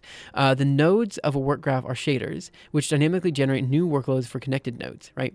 So this thing is actually quite similar to what I'm doing in that like we allow for users to more easily create their own, like basically it's a meta-programming aspect. This greatly simplifies the implementation of recursive procedural algorithms on the GPU. Combined with GPU ray tracing and procedural mesh shaders, our system makes use of this graph structure to tackle various common problems with procedural generation. Our system is very easy to implement, requiring no additional data structures from what would already be available in a modern rendering engine. We demonstrate the real-time editing capabilities on representative examples. We augment the scene with a teaser image, in the teaser image with 79,710 instances and 3.17 milliseconds on an AMD Radeon. That's actually quite slow. That's quite slow. We augment the scene in a teaser image with 79,710 instances with 3.74 milliseconds. Am I misreading this? What's the FPS here? Am I stupid? I feel like I'm stupid. I'm just not mathing correctly. 1 divided by 0.375. That means they're only getting 250 FPS. That's not great. Like, I mean, it's not bad, but like, you know, if this is your demo and this is what you're showing, right? Don't get me wrong, it's a nice picture, and actually, if you look at the scene here, they've got shadows and stuff like that. So yeah, I mean, I'm not saying that that's bad. I'm just saying that, like, I was expecting less time to generate this, is what I was expecting, because I know with my specific image or the stuff that I'm doing, I can generally get within the thousands of frames per second with the method that I'm doing, and it's in a very similar field. I know I'm not generating in real time, but each kernel takes about 1/1000th of a second to run. So I know I can get that with my rendering method. My rendering method is not efficient at this point. So I know I can do better than that. So with that in mind, I was expecting this, especially coming from AMD, to be much more, how do I put this? Much more, not better. I don't know what I'm looking for, right? What's a procedural mesh shader? Can you come up with new objects on the fly? Yeah, that's exactly what a mesh shader is. So a mesh shader, so here's the thing. If you want to draw with math, you want to do mathy stuff, right? And you don't want a mesh, what do? Right? Well, you've got basically one method that you can do. Well, two methods. You can do you can do ray tracing, which, you know, you'll just draw your objects out in some form of closed form object, and you can do ray tracing. And in general, like if you're doing spheres or squares or something, you can do that with just ray tracing, and you don't need a mesh for that. Although, you probably want a mesh for that. However, there's the ability to do ray marching, which is a slightly different algorithm, but still involves taking rays from your camera and shooting them onto the scene. And then you can model your objects in a mathematical space known as the sign distance field, right? Or the sign distance function. And by modeling your objects in this way, it allows for you to march through the scene and draw them on screen without having to use a mesh, right? And so this allows for you to do meshless rendering, right? And so, you know, if you're looking for ways in order to draw things with math, which I was doing a couple of years ago, you might think, well, this is it, right? And that generally is it for the literature right now. My paper proposes a new strategy, but one way in which you can draw with math is actually creating mesh shaders. So in the GPU space, you've got fragment shaders, you've got vertex shaders, and a whole bunch of different types of shaders, computational shaders and stuff like this, that all fit into this graphical workflow. Vertex shaders move vertices in a mesh. Fragment shaders shade the fragments, that is like the little bits of the mesh that are eventually put onto screen. And then the other shaders do different things. Like compute shaders are basically computational kernels. But there's a new shader out there as of 2022, I believe. Maybe I'm wrong. Maybe it was earlier than that, but I remember the papers from 2022 called a mesh shader. The mesh shader allows for you to generate the mesh on the fly. It's a weird shader. It's hard to use. It doesn't allow you to do like really topologically non-trivial objects as well as you would like. But it works. It's okay. It's fine, right? Geometry shader allowed you to do similar things, but geometry shaders nowadays are more or less, deprecated. People just don't use them as much as they used to. So also, let me go ahead and finish up. There's some comments here that I missed. Nice discussion. Hope you're doing debunks. You have the potential for it. I just think that debunks, just to finish up the conversation we were having earlier, like, I feel like I could change the way in which I do stream to be someone who debunks, you know, ideas. Like I said it before, and like I kind of like the idea of going through pseudoscience and just like figuring out what's wrong with it, and then just talking about it and like explaining at a deep level why it's wrong. But I just don't feel like that's me. It's unnecessarily negative, and you know, I don't see pseudoscience as bad exactly. Like, my opinion about pseudoscience is mixed. I know I've been rambling all day. We'll just ramble a bit more. I don't actually have a negative opinion about pseudoscientists, right? Because at the very least, a pseudoscientist is actively engaging with the scientific process, albeit coming to conclusions that I don't respect. But that is better than someone who just blindly follows the science. Because, you know, or blindly follows the pseudoscience, right? Because there are people who follow both. But at least the person who is actively trying to understand the world is actively trying to understand the world, right? Even if they're promoting something that is not correct at the end, they're trying. And that means that you can transform a pseudoscientist into a scientist. I mean, look at me. When I started doing research as an undergraduate, not ignoring the stuff I was doing in high school, and like I started actually trying to do research for real, I was very interested in this concept called the microtubule of consciousness. It is definitely pseudoscience. It's completely wrong. It was a method to understand how consciousness works by understanding brain waves and stuff like this. And there's plenty of ways in which we can prove that it is incorrect, right? Or maybe not prove, but we can point to it being incorrect.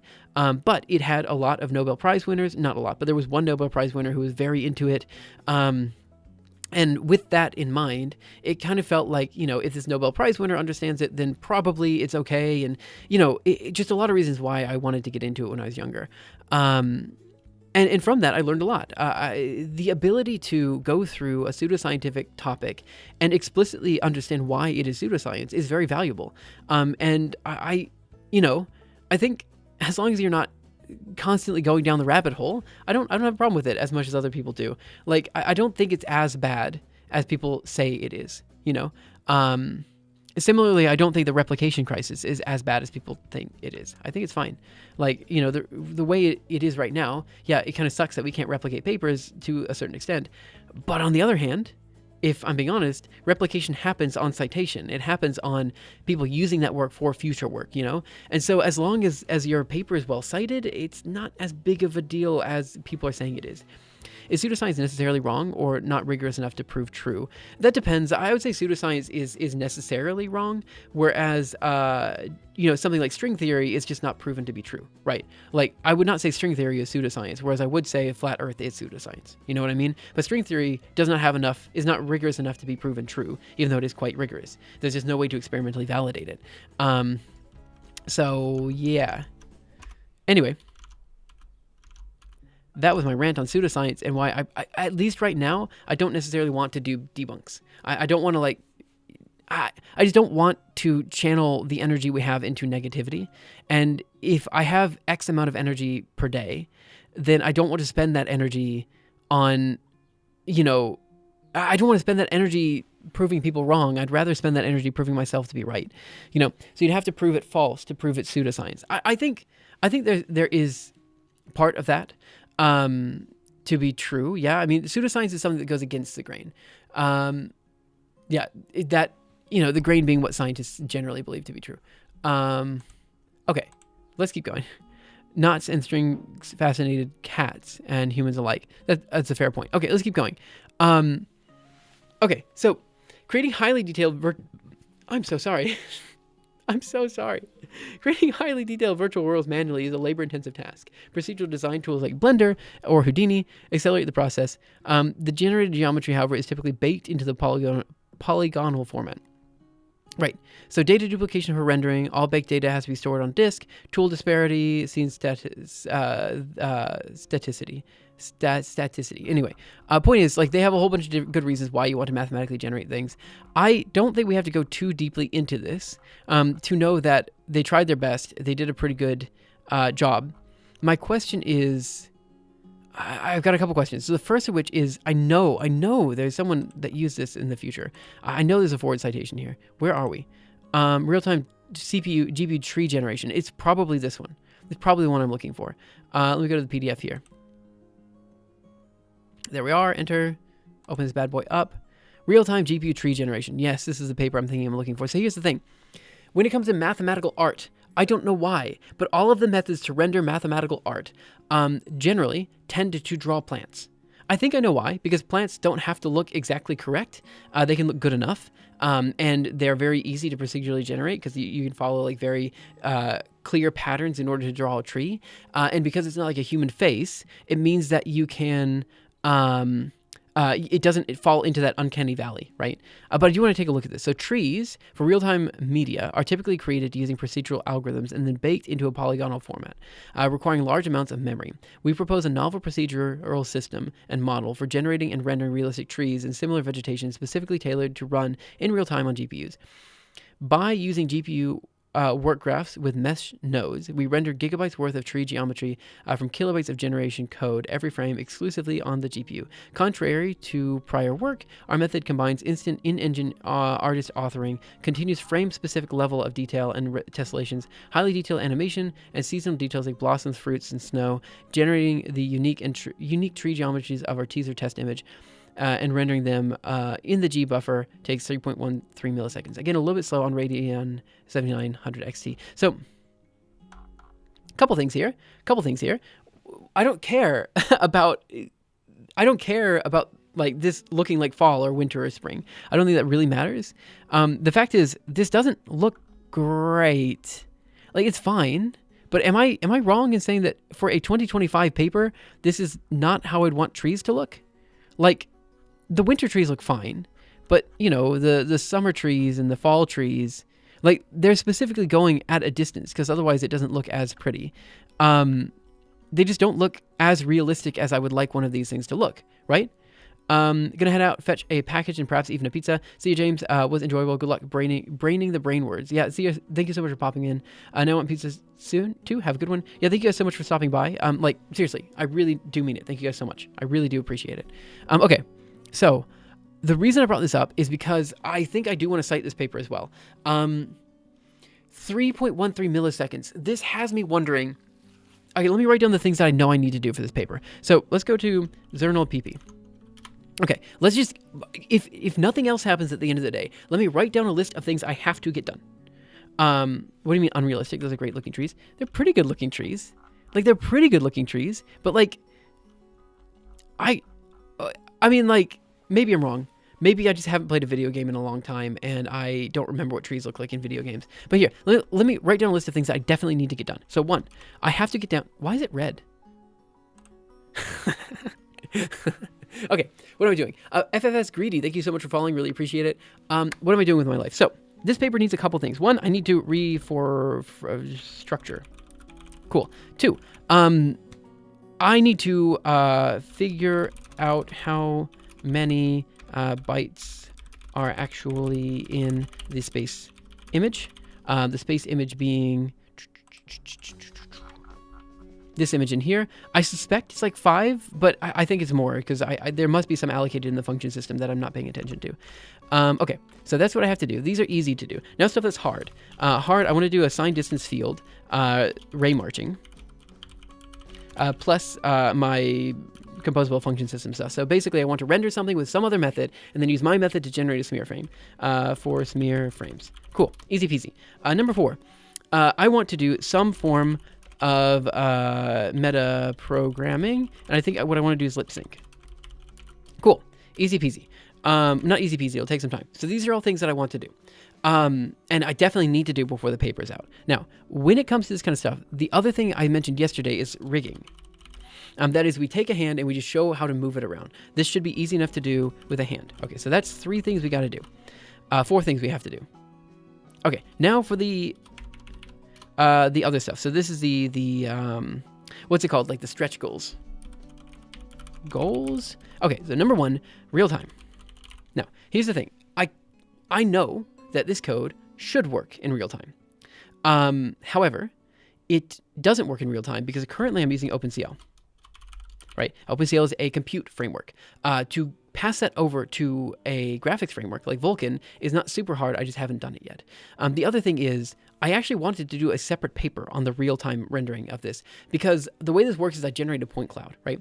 And if I want to generate this point cloud in 3D, well, I'm just doing simple transformations. And so it means a lot of points. Like, let's say you have an object, like the front of the object and the back of the object will both be drawn. But what will end up happening is I'll overdraw the number of points because, you know, in theory, I don't need these points in the back, right? I could get rid of those points in the back, but I don't know how to get rid of those points in the back right now. I mean, I can if I just do the right transformation, but finding that right transformation is kind of a pain. What I want to say is that I wanted to do a paper on real time afterwards. And the reason I want to do this is because I also wanted to combine this with some auto diff stuff. So basically the way this works is you draw a circle and then you add additional transformations to that circle to draw whatever else you want. But in practice, what you could do is, since you know these transformations, you could do some form of automatic code generation to make it so you can create this initial distribution of the circle that has the exact number of points that you need, so that each point will land in a pixel at the end. Does that make sense? Like if you take a circle and you stretch it like that, well, that means you need 2x in the x direction, the number of points, as you have in the y direction. You see what I'm saying? And if you warp it like this, you know, you wiggle it like this, like there are different things that you need to know. We should, in principle, know what that initial distribution should look like. And so the act of creating a generator to minimize the runtime should totally be possible. So I think the reason I'm bringing this up is because this paper does very much mention like the 3.13 milliseconds and all this kind of stuff, and I think that's very valuable information to have. But I also feel that like if I'm going to do any type of paper talking about real-time rendering, I should definitely mix it with the autodiff stuff. 100% should mix it with the autodiff stuff. So I don't think that's something I'm going to do right now. I think this is going to be for later. That's going to be another paper, and that's totally fine to leave as another paper, I think, personally. I might get laughed at SIGGRAPH because it's not real time, but I don't think so. I think it's okay. Obviously, there's other stuff I have on the list of things to do. One of them is quantum. I think there's a good quantum formulation that I want to do in the future. And then what else is there? A bunch of other papers. And a good Gaussian splatting example. Okay, so, but I think really all of these are going to be, because this has to do with digital twinning as well. So I think all of these additional things, these are just going to be extra papers. I could definitely see these as different papers. I think for this paper, I just have to show these things. This one shows interoperability with different methods. This talks about its possibility for data compression. This talks about Quibble as a metaprogramming framework. And then this talks about just, it's just a possibility. I don't know if rigging is actually that necessary, but considering there's people who care about it, I think it's worth bringing up. Okay, so this helps me reformulate how I want to cite these papers, right? In particular, I just need to mention in the related work that such examples exist, and they're useful. But I think this is going to be like a future work type of thing, and I should just definitely mention that in future work. Oh, come on. If you got the differential, then you can theoretically draw it as a Gaussian. What do you mean unrealistic? Those are great looking trees. Yeah, maybe I'm being too harsh on the trees. I'm being too harsh on the trees, guys. I'm sorry. Meanwhile, fluid dynamics are run at minutes per frame. Yeah, that's exactly how it is. It's rare for you to find a real-time fluid dynamic simulation. And I'm coming from a computational science world where like nothing is run in real time. So I also am kind of from that perspective as well. The trees, what the tree looks like is irrelevant. Okay, you're right. I was being too harsh on the trees, guys. I'm sorry. I was being too harsh on the trees. I understand that. Okay. So let's go ahead and commit. Let's commit a bit, okay? I'm not talking about committing code. I didn't do much today. Today was a what am I doing type of day. That's fine. That's fine. I want to say that tomorrow I'm going to do something important. So which of these topics? Lazy evaluation for the win. That is actually a very useful comment. Okay, so I have to do something, right? I am going to do something. We have Wednesday, Thursday, and Friday left in this week. We're going to get one of these done, okay? Which one do you want to get done? Lip sync, sign distance fields, or hand motion with rigging? Which one do you think is most relevant? I think probably we want to do rain marching, right? Like that's the most interesting, I think. Of all of these, I think that's the most interesting. Yeah, I think so. So let's just kind of go into sign distance fields and try to learn them next week or tomorrow. And that'll be the goal for tomorrow. And then let me go ahead and put all these in like to-do statements so I don't forget about them. So let's go into vi main.pdf. Okay. You're kidding me. I opened up a PDF file. Tech. All right. And let me just go up here and just put a quick comment here to do. And then we're just going to paste all this in there. That didn't work, did it? No, that didn't work at all. This, bam, Control C. Where is my terminal? Paste. There we go. And let's comment this out. So I know it's here. I'm going to look at this and we're not going to worry about this. There we go. Done, done, done. Open this. Okay. So I think tomorrow we're going to dive into sign distance fields. We're going to do some form of visualization with that. This guy's a VI PDF tech. Imagine if I'm directly editing the PDF. I could, I'm sure people have, but not me. Okay, so then in that case, let me go ahead and read through the related work section as I have it now and kind of restructure that as it is. Man, I'm gonna do something really quick. I'm sorry, I shouldn't do this, but I'm going to. I got a message on Slack. I don't normally get messages on Slack, but I had to make sure that it's not something I have to, okay, it's okay. It is what it is. I'm not too worried about that. Good, that's fine. That is fine. All right. Was it this button? That button? Perfect. Okay, what am I doing next? I'm gonna go through the related work section. That's what I'm gonna do. Elated. Perfect. Okay. Related work. Okay.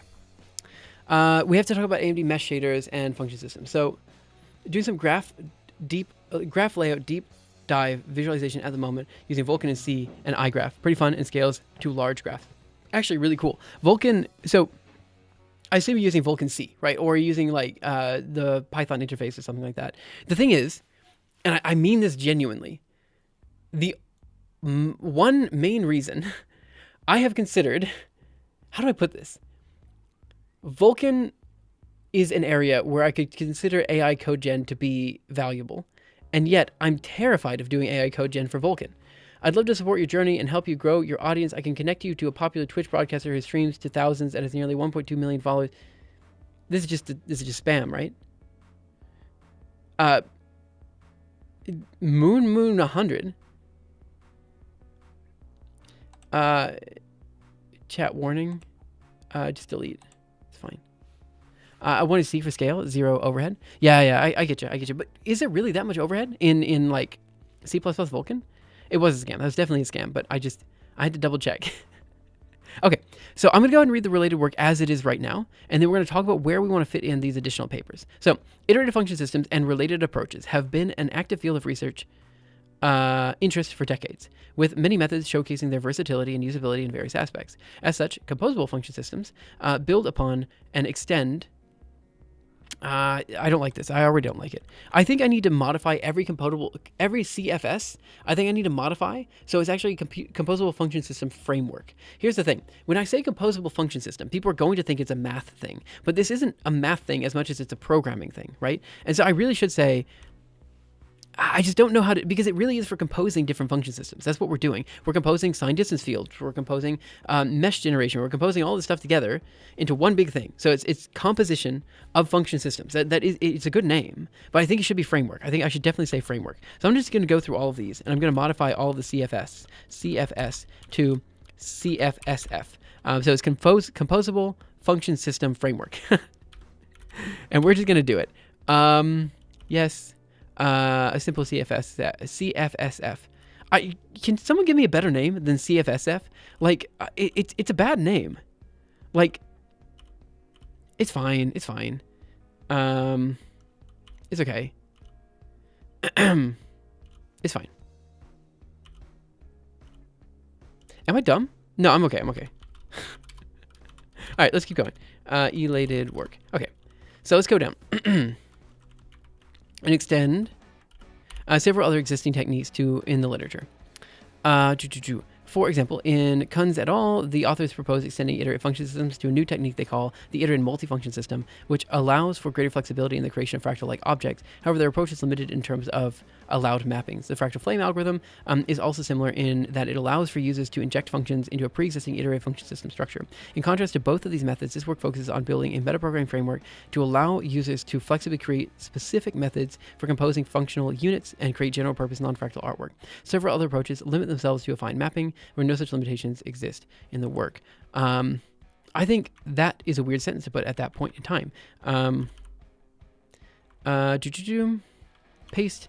In contrast to all of these methods,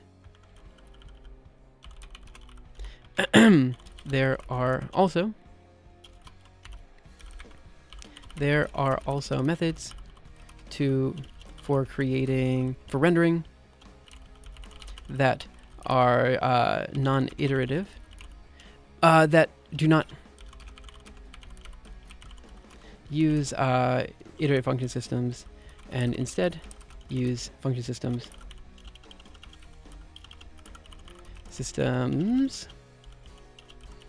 let's see. There are all the methods for rendering that do not necessarily use iterative function systems. Instead, use function systems as a how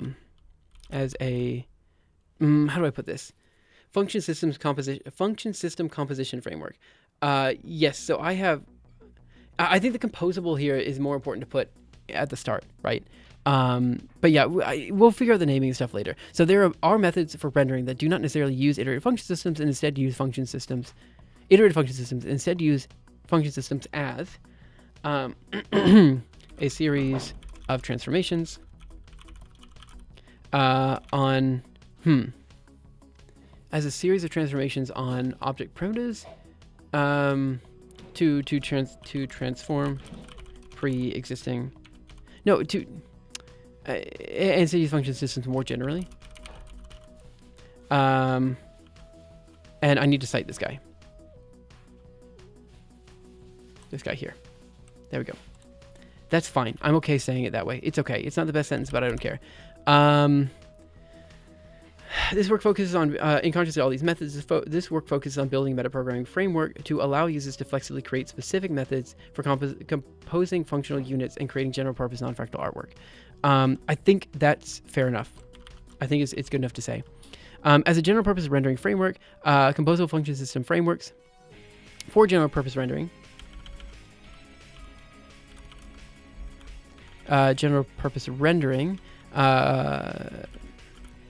Composable function system frameworks must also contrast themselves to other methods such as meshes. Contrast itself? Themselves? I don't know. What do we have here? Hey, what's up, Alchris? How are you doing? Would it make sense to just have the system framework so you could have composable function system? Wait. What do we have here? Composable function framework. It feels very general, doesn't it? But in principle, you're right in that I'm not necessarily using function systems all the time. Like the core utility that I'm providing here, like that hasn't been done before, let alone just the idea, which is, I believe, interesting, is kind of this thing. It's a better metaprogramming framework that allows for people to like basically inject code in without using inline functions. Like in principle, that's all I needed to be able to do, and I couldn't do it in Julia. I couldn't do it in a lot of other languages. For some reason, I had to write my own framework to do this, right? So that's number one. But this isn't in principle hard to do, and I'm not encouraging people to use my code as much as I'm encouraging them to just, that this is a valuable tool for rendering. Like, it allows for you to do much more complex things that you could otherwise do. Like, basically what I'm saying is it would be nice if you render your mesh onto one of these layers so that you get additional transformations off of that, right? So the difference is you can use an L system in this compositional framework. And I show that here at the start. Using an iterative function system instead. So the idea is that, like, you will use the iterative function system as step one to generate the primitive, and then you can do additional transformations on top of that. Where the additional transformations could also be further iterative function systems, if you want. It doesn't matter. You kind of just allow yourself to do whatever you want to do. It's just that, like, the goal is that, like, you generate that primitive in any way you want. It could be via iterative function systems. It could be via any other method you want.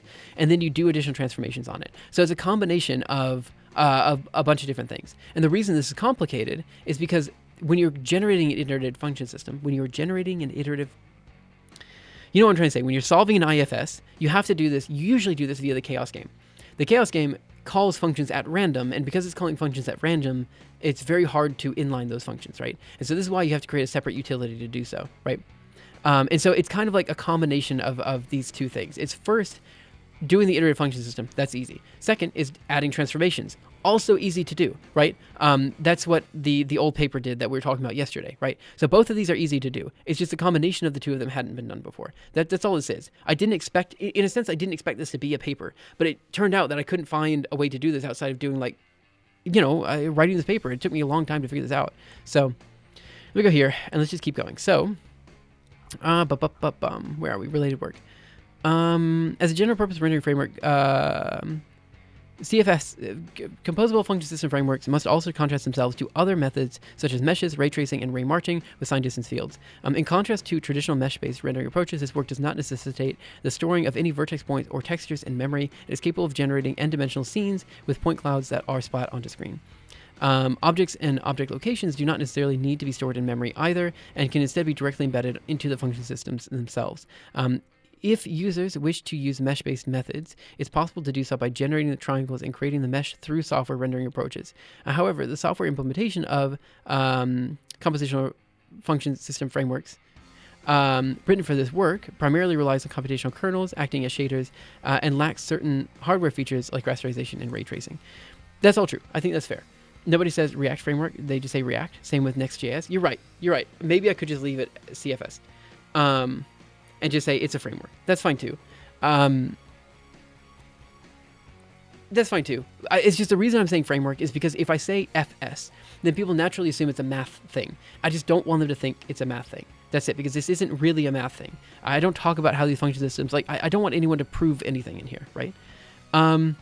It is also possible for users to implement ray tracing, ray marching methods as shaders to objects created with CFSS to be manipulated by, for example, non-affine transformations. This is particularly interesting in that it extends the capabilities of ray marching with signed distance fields by enabling users to create complex smear effects without needing to march through non-Euclidean spaces. An example of this interoperability is shown in Figure 5. Okay, so here, what I have to mention, I think in the previous paragraph, is the AMD mesh shaders. So let's see, what do we have here? It's possible to do objects and object locations do not necessarily need to be stored in memory. In this way, it is similar to mesh shade to approaches using work graphs and mesh shaders for real-time rendering. And let's just go ahead and cite these guys here. That's a perfect location to cite them. And then I also want to cite their Nature paper. Nature being tree generation paper, not Nature as in like the journal. Man, imagine if this was a Nature paper. Imagine that. What do we have here? Scholar. Bam. Let's grab that citation. I'll cite him. I'm liberal with my citations. I don't know why I'd cite their tree paper, but I will. It's fine. Let's go here.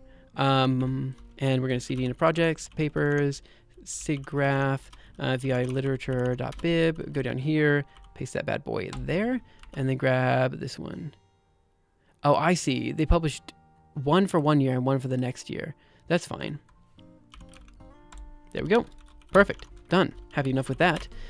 Okay, I'm going to go ahead and PDF LaTeX this bad boy. PDF LaTeX.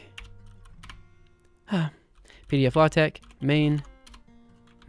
Stop. Why do I suck so much? Why am I bad at life? There we go.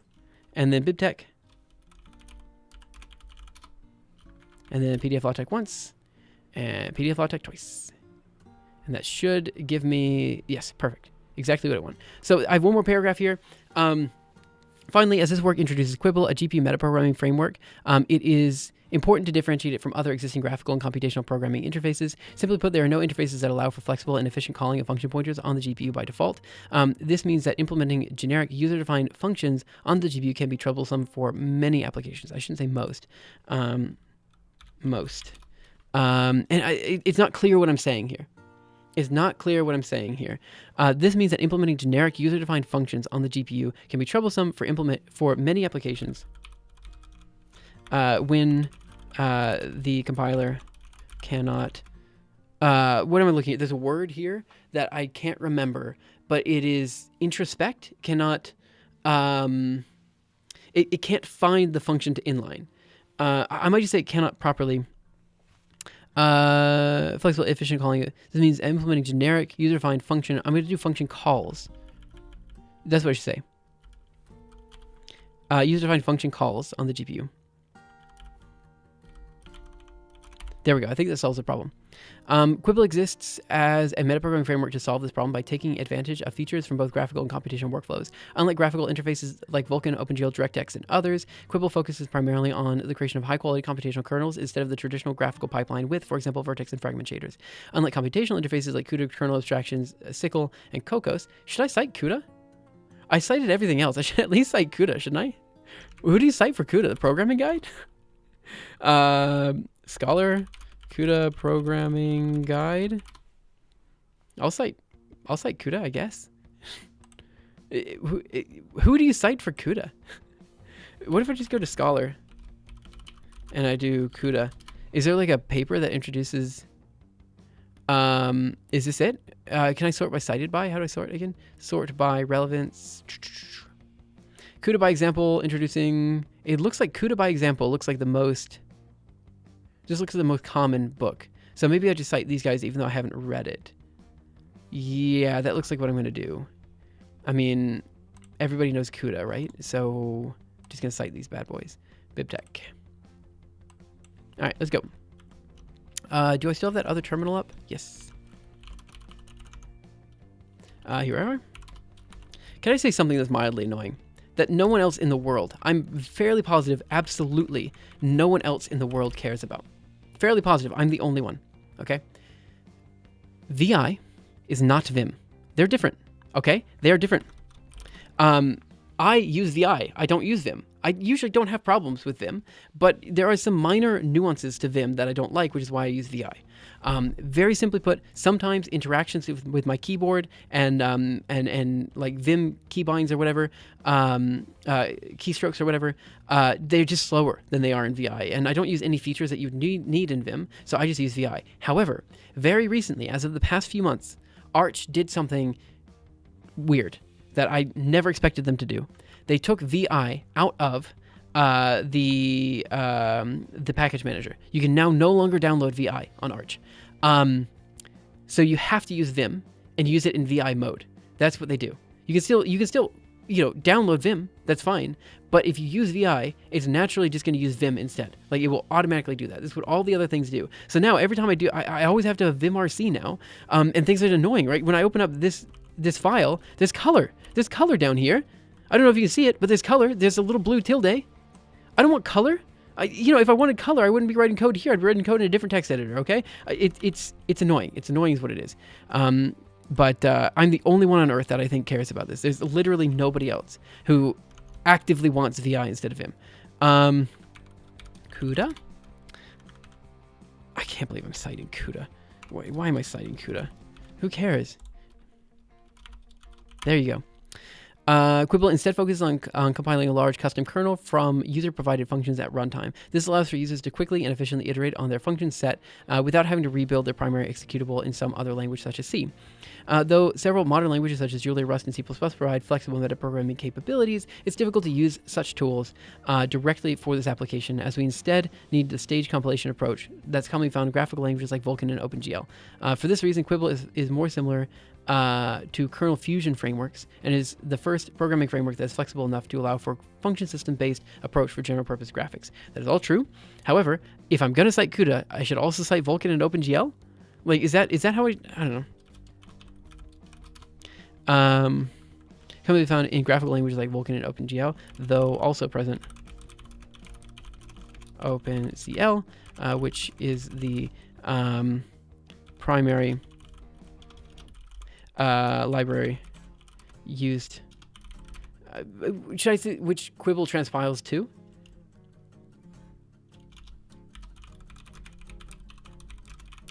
That's what I should say. So if I'm going to cite CUDA, I should probably also cite Vulkan and OpenGL, right? Do people cite this? Okay, what do we have? Making real trees with GPUs would make it on nature. That's true. Kernels is a term for combined and exchangeable functions that might better fit your naming, since we are in the GPU context anyway. What specifically? So kernels, to me, have a distinct meaning, right? And I used them, I think, in the way I wanted to use them. But could you explain what you mean when you say I should? How do you want me to use kernels? Recent updates broke a lot of things in Arch. Yeah, it's okay. I don't mind it too much. I love syntax highlighting. Why not? Yet NeoVim is definitely better.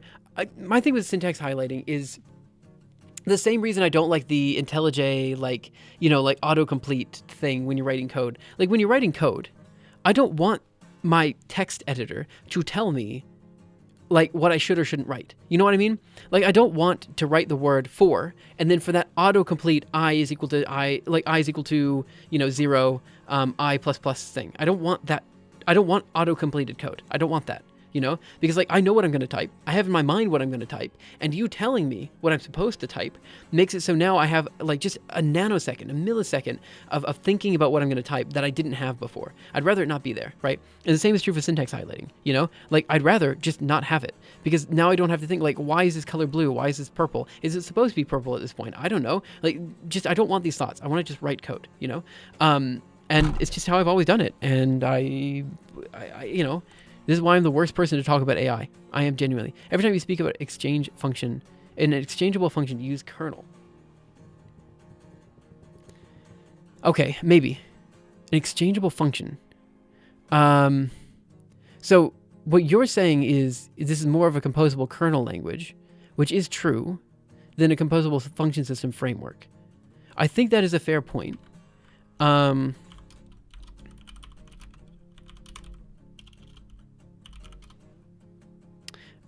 autocomplete is faster to type, and also syntax highlighting is easy to read, making your eyes focus on the important bits. Yeah, but I don't know if that's necessarily true. I mean, maybe it's true for you, but like, you know, my eyes just glaze over the colors. You know, like I sometimes can't read error messages because the error is in this bright red, and I don't look at bright red. I only look at white. So if you give me bright red in the middle of a terminal, I'm just going to skip over it and assume it's not worth me reading. Meanwhile, if everything is white, then everything is equally important, and I'm going to read all of it, you know? I do agree, like, I agree that in principle, autocomplete is faster to type, and that it in principle better to read. I agree with you when you say that, but also, like, again, I'm never in the situation where the manual typing of code is the slow part, so I'm okay with losing like a microsecond or a nanosecond of time, or like even a couple seconds of time, or even a couple minutes of time, if it means that I enjoy my development experience more, right? That's just how it is. Vulkan Programming Guide, is this the way? I guess so. I guess this is the #1 cited paper, I would say. There's only 108 citations. Well, that's fine. Doesn't really matter too much. I'll cite them. Cite. Bib Tech. Why not? It's okay. I'll just cite everyone. It's okay. You know, no reason not to, right? Cite, and we're going to cite Vulkan. 2016. Vulkan's been out for 10 years. That's something. Scholar. OpenGL. I mean, these existed before, like, people actually actively cited software, you know? I'm using... What am I using? I'm using version 3.0 and 3.1. So I guess I'll cite... No. That's for OpenCL. For OpenGL, I guess I'll cite this one. Man, lots of people cited OpenGL, but very few people cited Vulkan. Am I dumb here? Am I missing something? I must be missing something, right? Why are there so many sites for OpenCL, but there's no sites for OpenGL? Or sorry, the other way around. There's so many sites for OpenGL, but there's no sites for Vulkan. That is weird to me, because I thought Vulkan kind of made a pretty big impact. That was dumb. That was dumb. That was dumb. Maybe I got the wrong citation for Vulkan. Neater, 1993 open. Come on. That's fine. Next. X. Paste.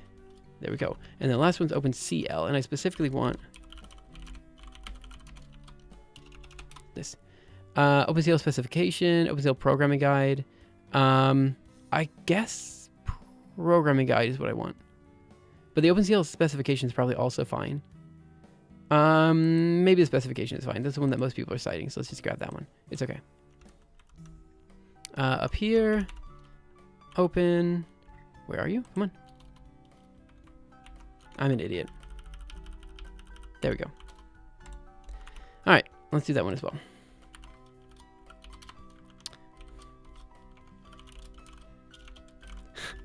I do think it's kind of silly to do these citations, though. Like, definitely not. It's fine. It's fine. Who cares? All right. Why do you even cite OpenGL and Vulkan? Everyone in the field knows what they are. I know I shouldn't, but I'm doing it.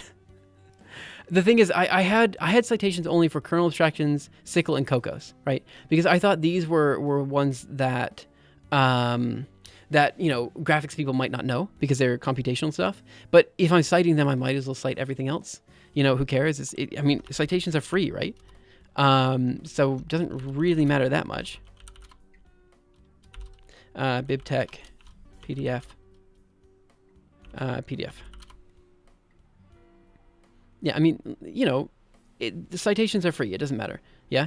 And I would rather have more information than less, because at the end of the day, people go to your bibliography, but my bibliography is getting a bit long now. It's not that long. It's obviously a respectable bibliography size, but it doesn't matter. It doesn't matter. It's okay. I mean, no one cares. There's no like bibliography measuring contest to see who has the biggest bibliography. That doesn't matter. Okay. So that means I can remove the to do up here. And I believe the related work seems fine now. It's okay. It's good enough for me for now. You're not reading those documents you cite anyway, so it defeats the purpose, IMO, but that's just my 2 cents. For the record, I have read the CUDA programming guide. Okay, so for the record, those were not exactly what I did cite, but I read most of those. The only one I didn't read was the OpenGL one. I've read the CUDA programming guide, which I think is the one I cited. Maybe I could have the specification. And I also read these papers. 100% I read those papers. Then the question is, what didn't I read? The ones I didn't read was the one from OpenGL. That's one I didn't read. But, I have read the OpenGL specification. And I believe this was the Vulkan programming guide, which I have also read. So, I mean, you're saying I didn't read them, but I have actually read those. The only one I didn't read was the OpenGL one. And it's weird if I have the other ones and not OpenGL. So I think the CUDA one, I usually cite the programming guide. So it is a bit weird that I cited the book instead. But who cares? Like, I mean, we're really, I think this is not worth time to think about any further. For my setup, I use No++. While I have autocomplete, it only completes when enter is pressed. If I don't like it, I press escape and the dialog disappears. I understand what you're saying, but I just don't like it telling me, like, I don't like when I'm typing, I don't like to say 4, and then I don't like this box that appears, I equals 0, I less than 10, I plus plus or something. Like, I don't like it when it shows me, you should type this next, like, I don't like that part, because then, like, while I'm typing the for loop, I now have to reason about, am I just going to type this, or am I going to press enter? I have that extra bit of reasoning that I have to think about. It's not much, but it's enough that it annoys me. So I don't like that. I just don't like the IntelliSense thing at all. Oh, no, multiplexer. I actually agree with you. Your statement, you're not reading those documents you cite anyway, so it defeats the purpose. I 100% agree with you. Usually I say that you should only cite papers that you have actively read. And you have seen me in the stream cite papers that I haven't read too deeply. Like, for example, the tree paper, I didn't read too deeply. I looked at the other papers off stream a bit, but the tree paper I didn't read too deeply. I just kind of saw it as a good example, and I said, yeah, it's a great example. Let's go ahead and put it in. It's fine. But as far as the other stuff, I agree. You should only put in stuff that you read. But I also understand that citations are a metric of not success, but of payment, I guess you could say, in academia. And if you don't, being liberal with citations is nice, because it means that you're helping other people in their career. Even if it's just like a small, gesture of gratitude. It's like, hey, look, thank you for publishing this thing. It was helpful to me in some way, That's all it is. Okay, so related work is good. The next section that I have, it's fine. I'm not saying related work is great. So brief introduction to composable function systems for rendering. Simply put, a function system is a set of functions with defined inputs and outputs. I might be going to... Okay, I see where you're coming from. It makes perfect sense. Yeah. Again, I feel like I'm not critiquing you. You're not critiquing me. We're just talking. Just for the record, I want to make sure that I'm not... Like, I'm getting to the point in the stream where I'm a little bit tired, and, like, now my sentences come off as, like, very... how do I put it? Like I'm angry unnecessarily. I'm not angry at all in any way, shape, or form. Let me check something really quick. Okay, so we've had some weird viewership on today's live stream. I'm just saying, like, the viewership on Twitch has been great, I think. The light is yellow. The background light is yellow. Yeah, I've got, so you can't see it. Can I bring it down? I can't move the camera up very easily. Can I show it over here? Just barely doesn't fit. No, okay. I have like lights over the top. I'm in a box right now, and I have lights over the top. Maybe I can I move this up a little bit? No, I can't. Otherwise, it's gonna mess everything up. No, I'm not sick right now, but I did mention at the start of the stream I'm a little bit green. Can I color correct? Let me try to color correct really quick. I'm very green though, very, very green for some reason. Can I lower the brightness of the dim minus? Ah, it was just very bright. And then if I do that, that's better. That's much better. Yeah, that's great. That's fine. I can also like change. I can like do this. No, that. Wait, what can I do? These lights have like a whole bunch of different actions. Wow. What a brilliant. That's not bad. Wait, what am I doing now? If I turn them off, then it's just slightly better with them on. Let's go back. What a waste of everyone's time, isn't it? That's fine. It's fine. It's fine. I didn't realize it was... No, don't do that, lights. What are you doing? Turn it off and on. No, stay on 8. And stay. There we go. And I can increase the lightness just like that. That's okay. That was very green. This is fine. But if I turn it off, is that bad? Yeah, it's definitely better to have them on. What's this button do? Oh, it's a timer. Okay, perfect. Done. All right. Great. Thank you, guys. I appreciate that. All right, so what did we do today? We did nothing today. I feel like every stream I'm like, what did we do today? Nothing. We did nothing today. But we did something today. We got through the related work section, which is fine. We had a lot of conversations about AI, which we need to not do very much on stream, but we did. Yeah. It's okay. Like, you know, we're getting there, right? Again, I'm still getting better health-wise, right? Like, that's my primary focus right now, is just starting to feel better. I have no intention of getting a video out until basically the end of May. I know that sounds really dumb, but like, I want to get the paper out kind of at the same time the video comes out, because I've got like an animation that I want to work on. And I also want to put that animation, like images from the animation, in the paper. So right now I'm getting the paper done. I'm getting the concepts done. We're going to kind of work through a lot of these like complex things. And then after that, I'm going to start actually like, you know, animating and mixing in different research projects with it. There's gonna be a lot of different things that I'm gonna do. So I think it's been 2.5 hours. Yesterday I kind of crashed after stream, so I think this might be my limit for now. Yeah, I think I should cut it here. I'm gonna say the following. Number one, thank you guys so much for being here. I know I rambled too much today. I know I rambled too much, but I have to be honest in saying that yesterday's stream and the day before that, I loved those streams. I genuinely enjoyed like every conversation I had with you guys, and like the engagement with not only like the research that we're talking about now, but the research we were doing on the archive last Friday. It was great. I just, you know, we are not really moving in a new direction in this channel, like not exactly, but you know, I'm making content for the first time in a very long time, and I know this time zone's not good for everyone. I know it's not. I'm going to try to fix that in the future. I want to do this stream at this time zone, and then another stream at another time zone every day, and then somehow combine the VODs. I think there's a way to do that. Yeah, we're at the stage now where I'm just trying my best to get back into things, and I really want this paper out, and I've got a whole bunch of other research ideas that are coming up. So yeah, we'll get there. My goal is to get this paper out, and a video about it in a month. And while I'm working on getting this paper out and stuff like that, my goal is to then start to get other research projects in there. So starting next month, again, this is, you know, basically 2 weeks away. My hope is that it's basically 2 weeks away. I want to start like incorporating these other research projects, because you guys have given me a lot of ideas. There's the cryptography stuff. Someone has given me a concept of something to do with proofs of work, which I find really interesting. There's some quantum stuff that I want to do. There are a whole bunch of different people talking about different compiler design aspects. There's so many things, so many interesting things that we do. So if you're a researcher and you want to talk to me about like doing research, whatever that means, just, you know, reach out, whether it be here on Discord or anything else. I want to talk to you guys. And I'm happy to talk to you guys about that kind of stuff. Does Twitch chat get authorship? I might put you in the acknowledgements. But if anybody in Twitch chat does something like worthy of getting worthy of authorship, yeah, of course you get authorship, you know? Like if you guys actively engage with the research, like of course you get authorship. There's no question. Is yellow for me as well, if that helps. Yeah. Well, it's fine. It is what it is. Anyway, that's it for now. Thank you guys so much for coming in. Have a wonderful day, night, afternoon, morning, evening, whatever time it happens of your time. And I will see you guys around next time for the next episode of Leos Labs, which will be hopefully tomorrow. And hopefully we're going to start working on the sign distance fields, and that's what we'll do. Like actually meaningful work. We'll see.